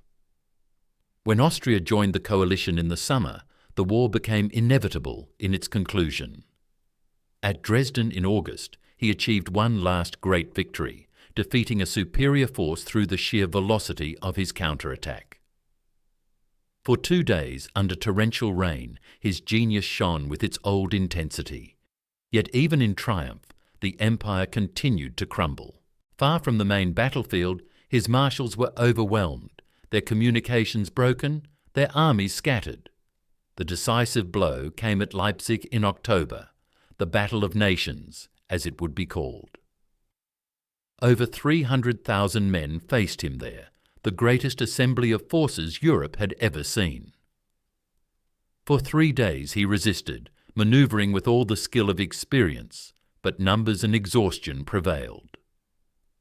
When the retreat began, it was not the proud withdrawal of Moscow, but a slow and desperate flight through mud and chaos. The bridges across the Elster River collapsed as his rearguard crossed, thousands drowned. He left Germany behind, the echoes of his empire fading in the smoke of gunpowder and the cries of men. The following months were a slow tightening of the circle. France, for the first time in 20 years, became the battlefield. The Allies advanced from every direction, Russians, Prussians, Austrians, British, closing in like the tides of an encroaching sea. Yet even now, Napoleon's genius did not desert him. In the early months of 1814, he conducted what soldiers would later call the Campaign of Miracles. With a fraction of his former strength, he moved between the invading columns with the agility of a master fencer, striking at their exposed points, defeating them in detail at Champaubert, Montmirail, and Montereau. His movements confounded calculation. He seemed to defy exhaustion and defeat through the sheer momentum of will. But numbers and distance again prevailed. Each victory cost him more than it gained, and each success drew him farther from the capital that sustained him. In Paris, the Empress Marie-Louise and the ministers urged negotiation, but Napoleon's nature could not accept compromise while hope remained. He believed that one more victory would break the coalition, that his presence alone could reverse the tide. Yet his marshals, exhausted and disillusioned, began to waver. Their loyalty, long sustained by success, now bent under the weight of futility. In late March, the Allies reached the outskirts of Paris. The capital, defended by students, veterans, and a handful of regulars, fought bravely but in vain. When the Emperor, miles away, received the news that the city had capitulated, he understood at once that the empire was finished. Still, he refused despair. He retreated to Fontainebleau, where the remnants of his army gathered, silent and loyal to the end. There, in the quiet halls once built for kings, he faced his own history. The marshals came to him one by one, their eyes downcast, their voices subdued. They urged him to abdicate, to spare France further destruction. For a long time, he resisted. Power, for him, was not ornament, but identity. To relinquish it was to dissolve the meaning of his life. But at last, reason prevailed. On April 6, 1814, he signed the act of abdication. His pen moved slowly across the page, the handwriting steady, the words simple. The Emperor, faithful to his oaths, renounces for himself and his heirs the thrones of France and Italy. When the document was sealed, he turned to his companions and said quietly, "They wanted me to stay on the throne of my son, but it would have been civil war. France does not need that." His calmness at that moment astonished even those who had seen him command in battle. A few days later, he assembled his old guard in the courtyard of the palace. The men who had followed him from Italy to Egypt, from Austerlitz to Moscow, stood motionless as he descended the steps. His voice, when he spoke, carried clearly across the square. "Soldiers of my old guard," he said, "I bid you farewell. For 20 years I have found you constantly on the path of honour and glory. Be faithful to the new sovereigns of France. Do not grieve for my fate." His words were simple, without grandeur, and yet those who heard them wept. He embraced the eagles, kissed their flags, and turned away. As he entered the carriage that would take him into exile, he looked once more at his soldiers and raised his hand in final salute. The drums beat softly. The ranks held their silence. From Fontainebleau, he travelled south under escort, through towns that greeted him with curiosity or pity. The people, once so fervent in his triumph, now watched in quiet disbelief as the legend passed before them in defeat. His destination was the island of Elba, a small and rocky domain off the Italian coast. There, stripped of empire but permitted the title of sovereign, he would begin a new and smaller reign. Yet even in that confinement, he did not abandon order or purpose. The same precision that had governed continents now governed a miniature state. He reorganized administration, built roads, reformed agriculture, and established a modest court. It was as if he sought to prove that his gift for control could survive without magnitude. But his mind, restless as ever, looked beyond the narrow horizons of exile. Europe celebrated his downfall, but Europe's peace was fragile. The monarchs quarrelled over spoils. The French monarchy faltered in legitimacy, and whispers of the emperor's return spread like rumour, turned into prayer. On the island, he walked the cliffs overlooking the sea, watching ships pass toward the horizon. He spoke often of France, of his son, of the army that still lived in his memory. The silence of Elba was heavy, the air filled with the slow rhythms of a world that no longer needed him. But history, which had raised him so suddenly, had not yet finished with him. Beneath the calm of spring 1815, the old restlessness began to stir again. Europe believed the story was over. Napoleon knew it was only pausing for breath. On the island of Elba, time moved differently. The tides were regular, the winds mild, and the days divided between habit and reflection. For the first time in more than 20 years, Napoleon lived without an empire to govern or a campaign to plan. The small island, with its narrow roads and quiet villages, seemed both sanctuary and confinement. He rose at dawn, walked through the olive groves, inspected the harbour, reviewed the few soldiers who formed his modest guard. He spoke with local officials, issued decrees for irrigation and trade, and improved the port of Portoferraio as though it were the capital of Europe.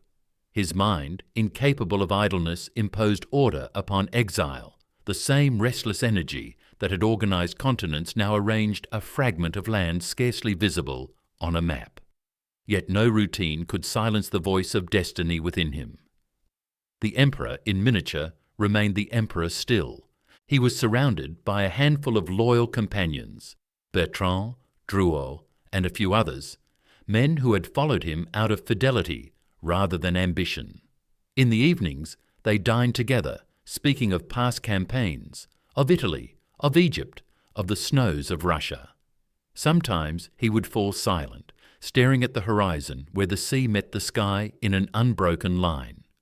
His thoughts wandered across that distance, toward France, toward the uncertain figure of his son in Vienna, toward the Europe that had exiled him but could not forget him.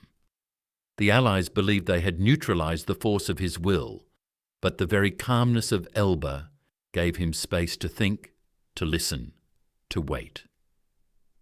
News reached him through visitors and newspapers smuggled from the mainland. The Congress of Vienna, convened to restore order after his fall, was already fracturing under its own ambitions. The old monarchies quarrelled over borders and titles, and the people of France, restored to Bourbon rule, grew restless. The white flag of the old regime flew over the Tuileries, but it stirred few hearts. The return of the king had brought ceremony without vitality, privilege without pride. The soldiers of the Grande Armée, dispersed to distant garrisons, murmured of their emperor's name with nostalgia. Farmers spoke of him in low voices. Merchants cursed the confusion of new laws. It was said that his portrait still hung secretly in the homes of veterans, that children in the provinces played at being his soldiers. France, though weary, had not forgotten. Napoleon listened to these reports with the patience of a man studying the weather. He asked questions, calculated possibilities, and concealed his intent even from his closest followers. In his correspondence, he wrote of contentment, of a peaceful life devoted to study and administration. Yet beneath those measured lines, the decision was forming. He knew that Europe's peace was built on compromise, not conviction, and that the very men who had dethroned him would soon turn against one another. He understood that the Bourbons, relying on foreign support, had failed to win the loyalty of the army or the people. The balance of discontent was shifting, and he felt, with the instinct that had never failed him, that his moment was returning. In February 1815, the decision was made. It was not an act of impulse, but of calculation. He called his officers together in secret, spoke calmly, and gave orders for the preparation of his small fleet. The plan was simple: sail to France, land where resistance would be weakest, move swiftly before the Allies could react, and let his presence do the rest. He trusted not in force but in memory, in the magnetism that still bound soldiers to his name. On the night of February 26th, under a clear and silent sky, he embarked aboard the brig Inconstant with less than 1,000 men, grenadiers, dragoons, and a few faithful officers. As the sails filled and the island receded into darkness, he stood on deck without speaking. The coastline of Elba faded behind him, and the sea stretched open ahead, as it had so many times before. He was once again in motion, once again returning to history. The voyage was calm, the winds favourable. After 6 days, the mountains of Provence appeared on the horizon. On March 1st, he landed near Caen, at the small Gulf of Juan. There was no ceremony, no proclamation, only the sound of waves breaking against the shore and the measured voice of the man who had returned from oblivion. His troops formed ranks on the sand. "Soldiers," he said, "we have been exiled by the perfidy of men, but we have not been conquered. Let the eagles fly once more, and we shall march to Paris." The words, simple and direct, awakened something that had never died. The villagers nearby watched in disbelief as the columns began to move north. The march that followed became one of the most extraordinary episodes in history. Without firing a shot, he advanced through France, greeted not as a fugitive, but as a saviour. The soldiers sent to arrest him joined his ranks instead. The officers who opposed him found themselves disarmed by his presence. Near Grenoble, he faced a regiment loyal to the king.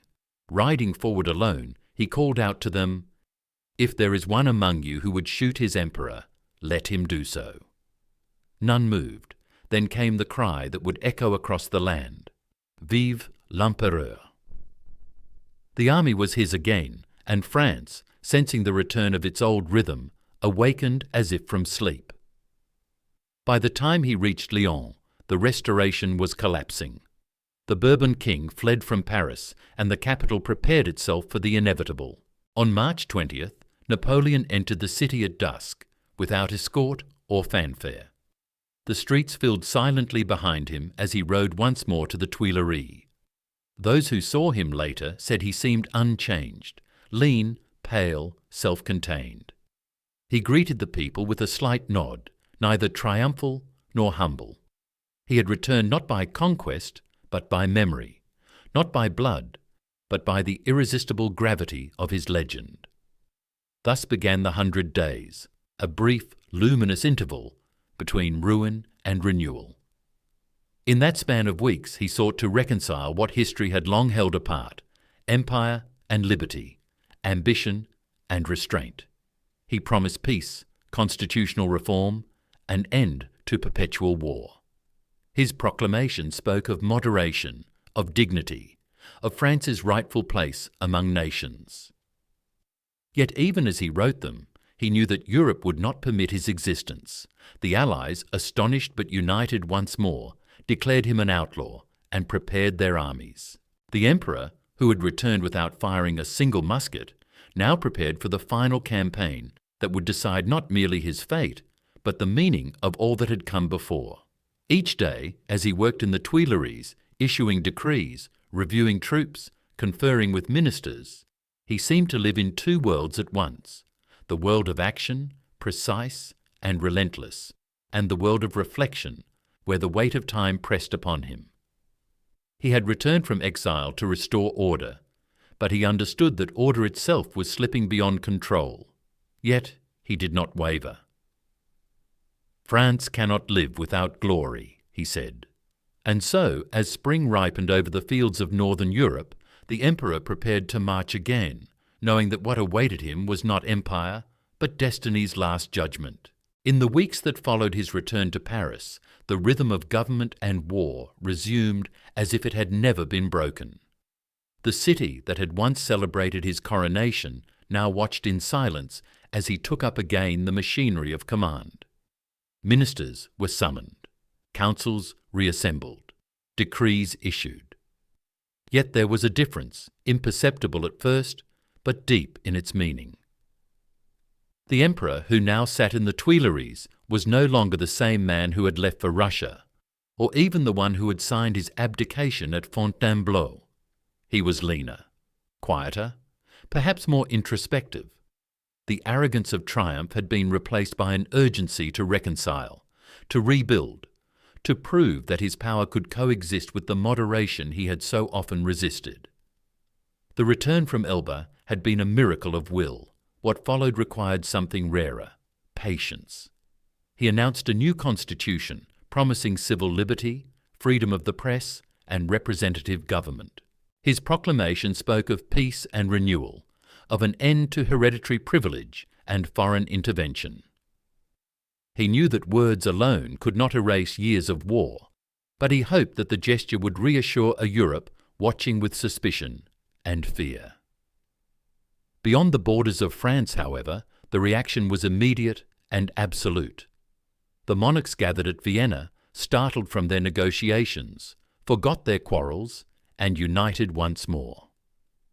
Old rivalries vanished in the face of a single name. England, Prussia, Austria, and Russia pledged armies and treasure to end the legend that had escaped its grave. Their declaration was not diplomatic, but existential. Napoleon Bonaparte was outside the law of nations, an enemy of peace. It mattered little that he had promised restraint. They believed that the man who had once shaken the foundations of Europe could never live in peace. War was declared not on a state, but on a person. In Paris, Napoleon prepared as only he could. The speed of his work astonished even his ministers. He reviewed troops at the Champ de Mars, his presence alone restoring discipline and pride. The veterans, grey with years, and the young recruits, awed by his fame, stood side by side as he rode before them. His voice, calm and measured, carried across the parade ground. "Soldiers, the enemy relies on our divisions. Let us show them that we remain one people, one army, one France." The cheers that answered him rolled like thunder, but beneath the sound was a quieter emotion. Faith, the old faith in the man who had never failed them in battle. They did not know what awaited, only that he was there, and that his presence turned uncertainty into purpose. By May, his army numbered nearly 200,000. It was smaller than the coalitions massed against him, but concentrated, mobile, and led by men who had shared his campaigns. Ney, Soult, Grouchy, and others returned to his side, drawn not by ambition, but by loyalty to the only leader who had ever made them believe in destiny. He knew that his only hope lay in striking first, before the Allies could fully unite. The plan, as always, was precise: cross the frontier into Belgium, separate the British under Wellington from the Prussians under Blücher, and destroy each before they could join. Once again, the fate of Europe would turn on the movement of days, the alignment of armies, and the endurance of will. He left Paris on June 12th. As his carriage passed through the cheering crowds, he leaned slightly forward, acknowledging them with the brief nod that had become his signature. There was no triumph in his expression, only focus. At every halt along the road north, he worked, reading reports, dictating orders, revising maps. The campaign opened with swift success. On June 16th, at Ligny, he defeated Blucher's Prussians in a battle that recalled the intensity of his youth. The same day, Ney fought Wellington to a standstill at Quatre Bras. The strategy seemed to unfold exactly as designed. The coalition was divided, the enemy disoriented. Yet, as often in the last years of his career, victory was incomplete. Communications faltered, subordinates hesitated, and the precision that had once been absolute began to waver. Grouchy, sent to pursue the Prussians, lost contact. Ney, uncertain of the Emperor's position, delayed. Between calculation and execution, the thin space where fate resides began to widen. On the evening of June 17th, heavy rain fell across the Belgian countryside. The fields turned to mud, the roads dissolved into rivers of clay. The French army, tired but confident, bivouacked near the village of Waterloo. In the distance, across the sodden fields, the British and their allies prepared their positions along a low ridge. The night was long and restless. Napoleon, unwell and fatigued, studied the maps by candlelight in a farmhouse at Le Caillou. He spoke little. Outside, the wind carried the sound of distant drums. At dawn, he mounted his horse and rode to survey the field. The mist hung low, the air heavy. He knew this would be the final encounter, the last test between the order he represented and the world that had risen against him. The battle began late, the ground still soft from rain. The cannon sank in the mud, the horses struggled for footing. For hours the fighting swayed back and forth across the valley, infantry advancing through fire, cavalry charging against walls of bayonets, artillery shaking the earth. Napoleon directed his forces with the calm of experience, issuing orders through couriers who galloped across fields strewn with smoke and flame. From his command post at La Belle Alliance, he watched the ridge where Wellington's army held firm. Each assault came close, each was repelled. When the sun broke through the clouds in mid-afternoon, it revealed a battlefield of exhaustion. He committed his reserves, the Imperial Guard, the symbol of his glory and pride. They marched up the slope, silent and unbroken, their eagles shining through the haze. For a moment it seemed the tide might turn, but then from the north came the sound of cannon. The Prussians had arrived. The Guard advanced into a storm of fire. Their formations wavered, then broke. "La Garde, recule!" someone shouted, and with those words the illusion of invincibility ended. The army began to falter, then to flee. Night fell upon the field, the rain returning as if to wash away the remnants of empire. Napoleon, surrounded by his staff, watched the collapse in silence. He did not rage, did not curse, only said quietly, "All is lost, save honour." He rode slowly from the field, his coat drawn tight, his head bowed. Behind him, the sound of retreat faded into the darkness. The next morning, he reached Charleroi, then hastened to Paris.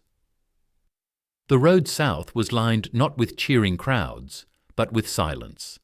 The news of Waterloo preceded him, spreading disbelief and sorrow. In the capital, the chambers debated, the ministers hesitated, the generals grew cautious. The spell was broken. For the first time, his presence no longer restored confidence, but revealed its limits. On June 22nd, he abdicated again, this time without ceremony or illusion. "My political life is ended," he said. "I proclaim my son, under the title of Napoleon II, Emperor of the French." But no one would rally. The age of eagles had passed. He lingered a few days at Malmaison, the quiet estate where Josephine had once lived and died. The garden was green, the air heavy with summer. He walked alone among the trees, listening to the distant hum of the world that had moved beyond him. When the news came that the Allies were approaching Paris, he agreed to surrender to the British, trusting that they would grant him asylum.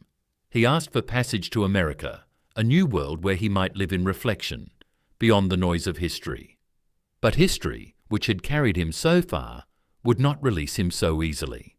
The ship that awaited him at Rochefort was not bound for freedom, but for another island, smaller, lonelier, and final. In July 1815, the sea was calm and indifferent, as though the vast waters of the Atlantic had no concern for the man who now stood upon its edge. Napoleon waited at Rochefort, pacing the decks of the small French frigate that had been prepared for his departure. He had written to the British government offering himself not as a fugitive, but as a suppliant. "I come," he wrote, "to throw myself upon the hospitality of the British people." The words were measured, dignified, intended to evoke the generosity of a nation that prided itself on fairness. He hoped to be granted passage to America, where he imagined a quiet existence beyond politics, a life devoted to study and contemplation. But the world no longer saw him as a man. To the victors gathered at Vienna, he was not a guest, but a danger, a memory too vivid to be allowed freedom.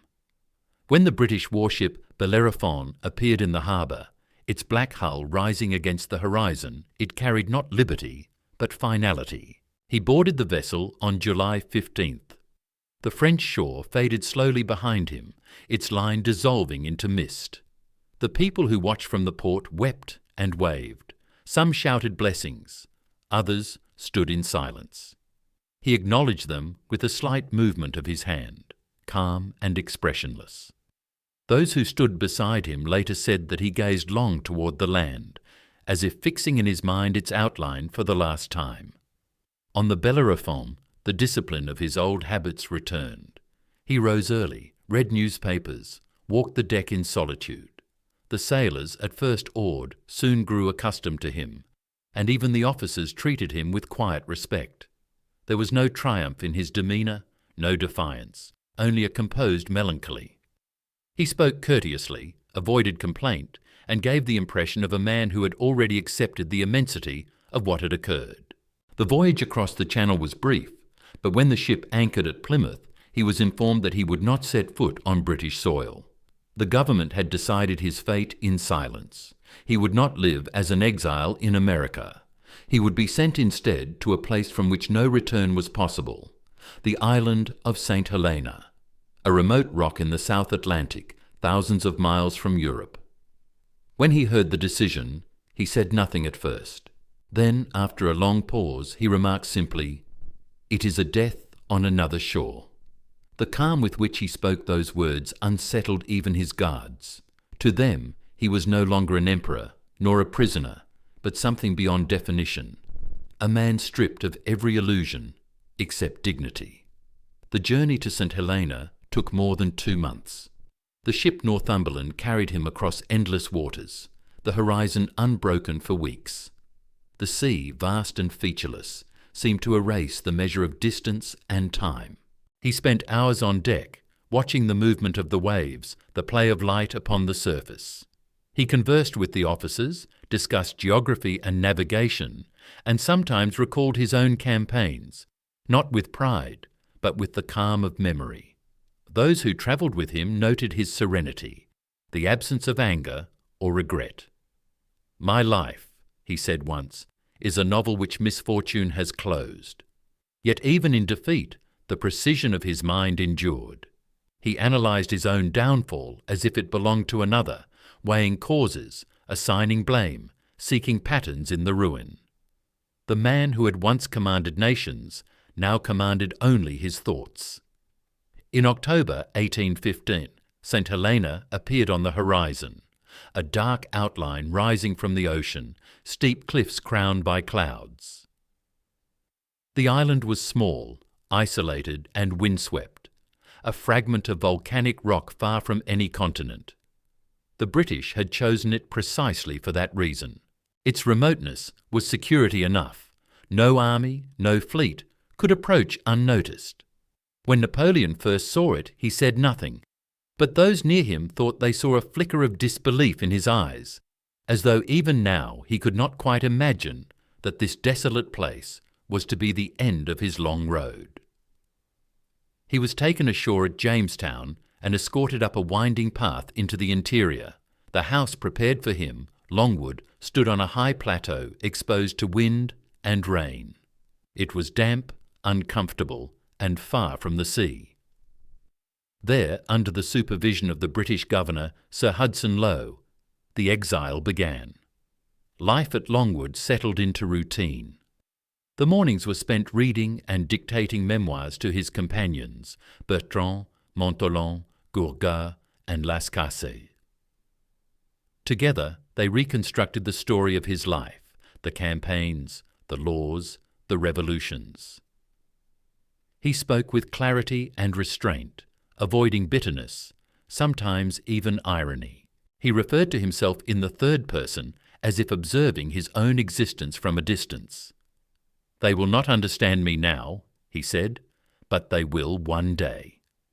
In the afternoons, he walked among the stunted trees or sat in the garden, gazing toward the horizon that never changed. The island, surrounded by the vastness of the Atlantic, seemed to suspend time. Rain fell for days, the wind rattled the windows, and mist drifted over the hills. At night, he would sometimes step outside to look at the stars, the same constellations he had seen as a young officer in Corsica, as a general in Egypt, as an emperor in France. In that endless sky, he found a quietness that the world had never given him. The months became years. His health, once resilient, began to fail. The damp air aggravated his stomach and sapped his strength. He endured with stoicism, refusing pity, maintaining the decorum of command, even in decay. The British governor, rigid and distrustful, imposed restrictions that made existence more difficult, limits on correspondence, surveillance of visitors, the constant reminder of captivity. Napoleon endured these indignities with controlled disdain, dismissing Lowe as a man of small mind charged with guarding a great shadow. His companions, increasingly despondent, watched helplessly as his body weakened while his intellect remained unbroken. Despite the monotony, there were moments of calm beauty. He found solace in books, Plutarch, Caesar, Ossian, and in dictating reflections on power and fate. He often spoke of France, of its people, of the army that had once carried his name across the world. "I have loved France too much," he said. "I have tried to give her greatness. She wanted peace." His words carried neither apology nor pride, only the tone of a man who had ceased to argue with time. To his attendants, he seemed to live between two realities, the memory of command and the acceptance of silence. By 1820, his illness had grown severe. The doctors called it a disease of the stomach, but it was clear to those who knew him that something deeper was dying, the immense energy that had sustained him for half a lifetime. He spent more time in bed, sleeping little, speaking softly. On good days, he dictated passages of his memoirs, correcting details, recalling campaigns, and reflecting on his family. On bad days, he lay in silence, his thoughts turned inward. In April 1821, as the southern autumn descended over the island, he asked to be moved to a small room whose window looked out toward the sea. There, surrounded by his few remaining companions, he awaited the inevitable with composure. On May 5th, the end came quietly. A storm had passed in the night, leaving the air still and heavy. At 5:30 in the evening, he murmured his last words, "France, armée, Joséphine." His eyes closed, his breathing slowed, and the long tension of his life released. The rain began again as the candles were lit, and the sea, which had carried him from island to island, from triumph to exile, continued its indifferent rhythm beyond the cliffs. The emperor was gone. In that moment, a silence settled over Longwood, the kind that follows the closing of an age. The guards lowered their heads, the companions wept in private, and the wind moved through the grass like a whisper of remembrance. Far away, in Europe, monarchs ruled and nations changed. But on that distant rock, the man who had once commanded continents lay still beneath a simple canopy. A soldier among soldiers, a mind finally at rest. The days following his death settled into a rhythm of stillness, the kind that only the sea can hold. St. Helena, always quiet, became quieter still. The soldiers at Longwood spoke in whispers, the British officers walked with unusual restraint, and the small French household that had surrounded Napoleon moved as if inside a dream that had ended, but not yet faded. The body was laid out in the modest room where he had spent his last hours. He wore the uniform of the chasseurs of the Guard, the green coat buttoned carefully, the red ribbon of the Legion of Honor upon his chest.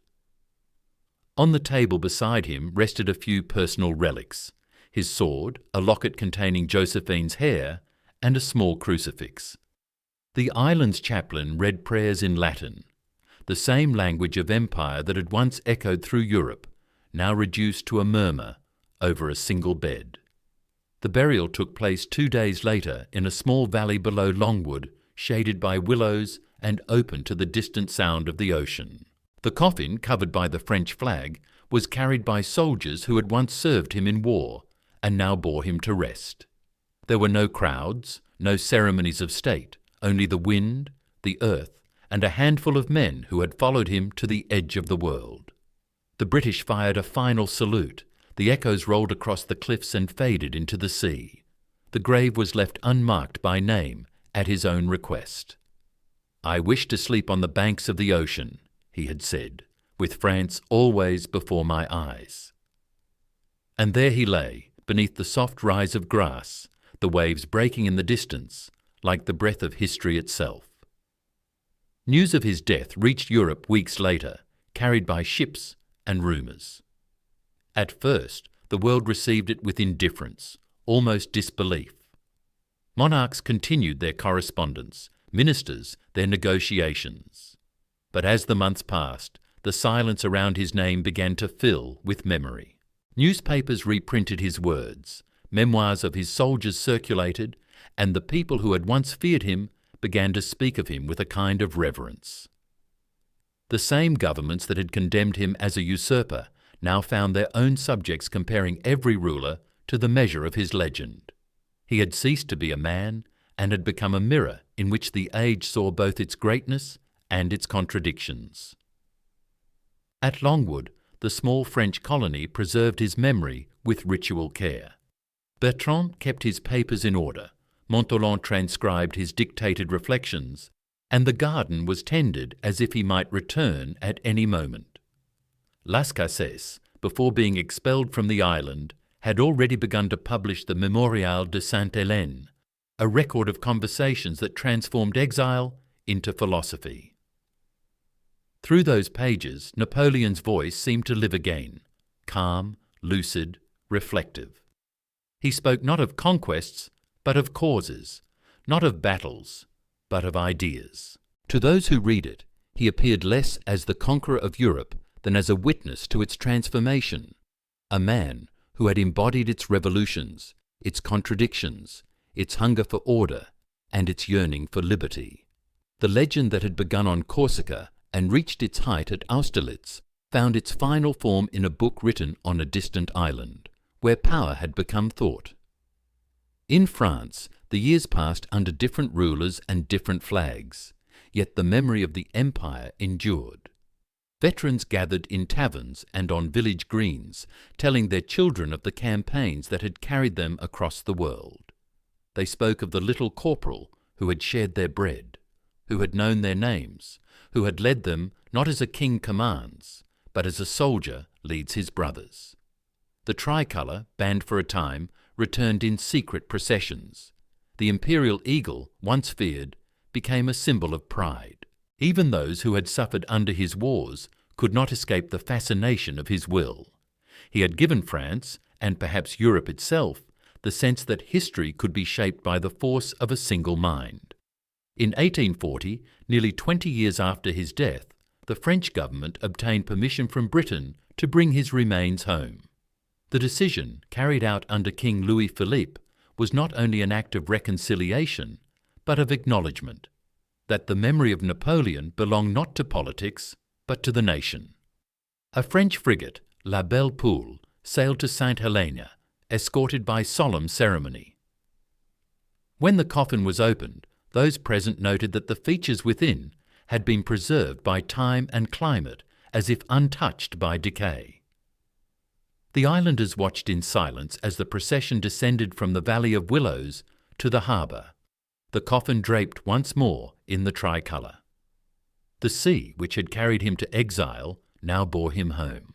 On December 15, 1840, Paris received him again. The procession passed through streets lined with hundreds of thousands, silent and reverent. Veterans in faded uniforms saluted. Young men, who had never seen him alive, removed their hats in respect. The coffin was borne through the Arc de Triomphe and down the Champs-Élysées, past the same facades that had once watched his triumphs. The drums beat slowly, the bells tolled, and the winter air was heavy with memory. At Les Invalides, beneath the great dome, a tomb awaited, a circle of red marble surrounded by laurel and bronze. There he was placed, under the inscription that spoke simply of his name and his victories. The ceremony ended without oration.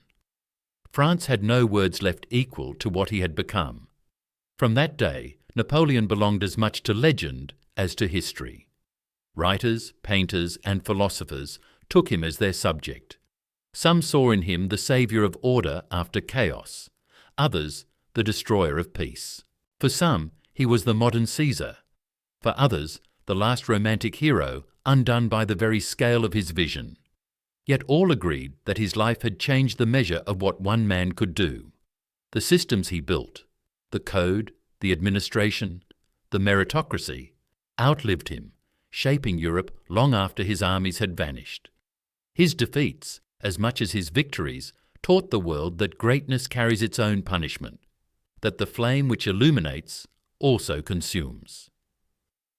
In the centuries that followed, his image endured, neither sainted nor condemned, but contemplated. The tomb at Les Invalides became a place of pilgrimage. Tourists, soldiers, and scholars stood beneath the dome in silence, reading the carved names of his battles. The air there is cool and still, filled with the echo of footsteps and the faint scent of stone and history. In that quiet, one feels the paradox of his existence, a man of relentless action remembered in eternal rest, a conqueror who became in the end a lesson in the limits of power. His story, from the sun of Corsica to the winds of St. Helena, remains one of movement and reflection, of the rise and fall that define all human ambition. He left behind not only laws and institutions, but a question that no century has yet answered completely, whether greatness is a gift or a burden, and whether those who seek to master destiny are ever free from it themselves. The sea that carried his body home still moves beyond the walls of his tomb, as steady and indifferent as it was the day he died. Time passes, empires fade, but the name endures, not as a monument of stone or crown, but as a thought that history itself continues to measure. The years that followed his return to Paris transformed remembrance into ritual. The empire, once an event lived and feared, became a memory studied, quoted, and reimagined.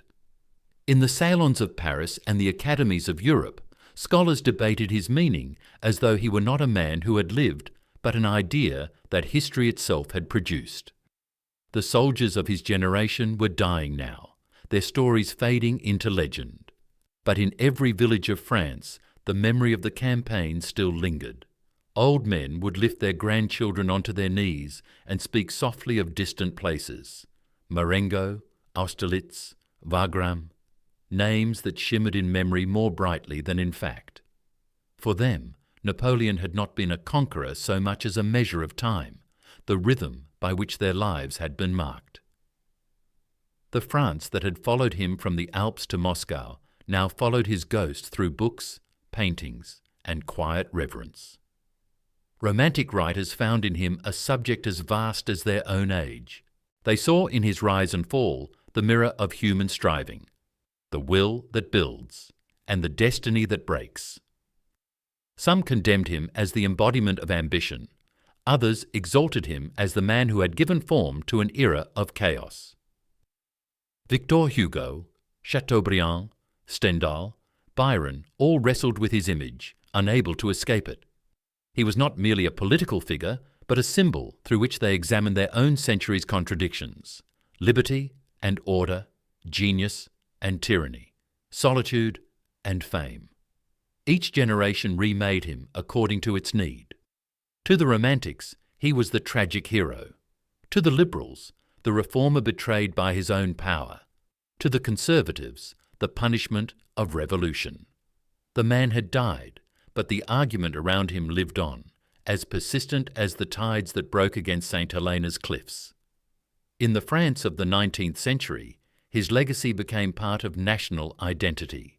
The civil code governed daily life. The educational institutions he founded shaped new generations, and the centralized administration he created continued to manage the country with the same precision he had demanded. Even those who opposed his wars could not deny that modern France bore his imprint. The paradox of his memory lay in this duality. He had ruled by conquest, yet his truest victories were institutional. The sword that had once divided nations had become a pen writing laws that would outlast every throne he toppled. His image spread beyond France, carried by fascination and fear. Across Europe, streets and monuments bore his name, and military academies studied his campaigns as scripture. In Russia, where his army had perished, officers still read his maxims. In England, which had exiled him, his name was spoken with reluctant admiration. The same powers that had united to destroy him now found themselves adopting his methods, imitating his organization, and competing with the myth he had left behind. Napoleon's ghost moved through the 19th century, not as a shadow, but as a force, silent, instructive, and unyielding. As decades passed, the memory softened. The figure once painted in fire and iron became one of marble and bronze. Painters like Delaroche and Gérard, sculptors and historians alike, fixed him in poses of contemplation rather than command. The world began to imagine him less on the battlefield than in the solitude of exile, standing on the cliffs of St. Helena, watching the endless sea. That image, the thinker, not the conqueror, became the most enduring. It comforted those who sought moral meaning in his story, a vision of greatness transformed into introspection. The world needed to believe that even such a man had come, finally, to humility before the immensity of time. Yet his legend remained inseparable from the contradictions that had defined him. He was both revolutionary and monarch, visionary and autocrat, destroyer and builder. In every century since, his name has summoned debate rather than conclusion. Historians have counted his victories, measured his reforms, examined his failures, yet none have exhausted his complexity. To some, he was the embodiment of modernity, merit replacing birth, law replacing custom, reason replacing faith.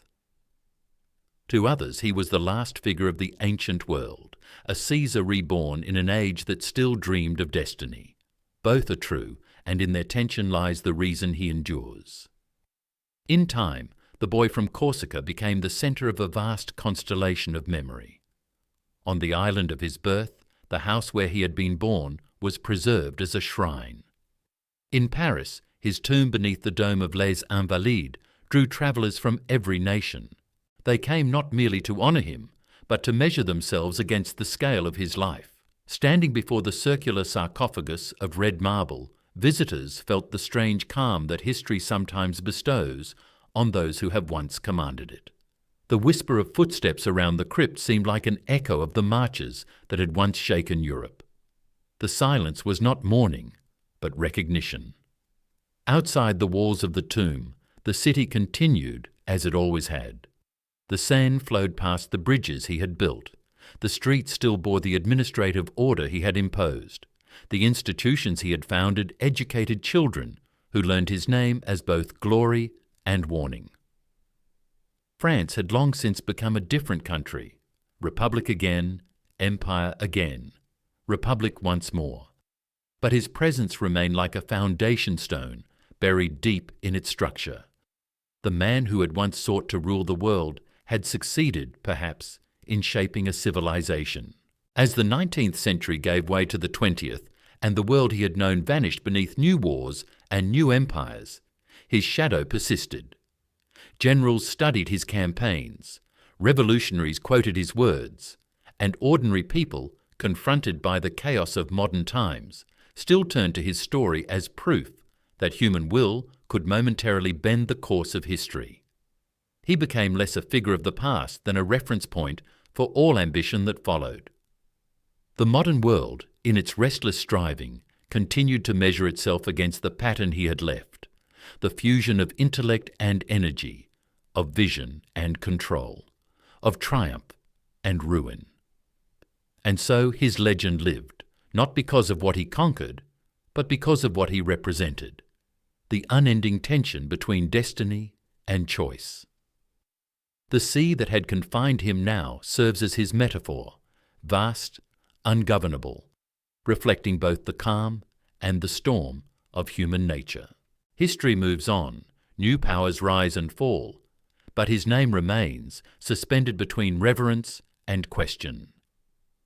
He stands not at the centre of time, but at its turning point, where the age of kings gave way to the age of nations, where the idea of the individual, armed with reason and ambition, became the engine of the modern world.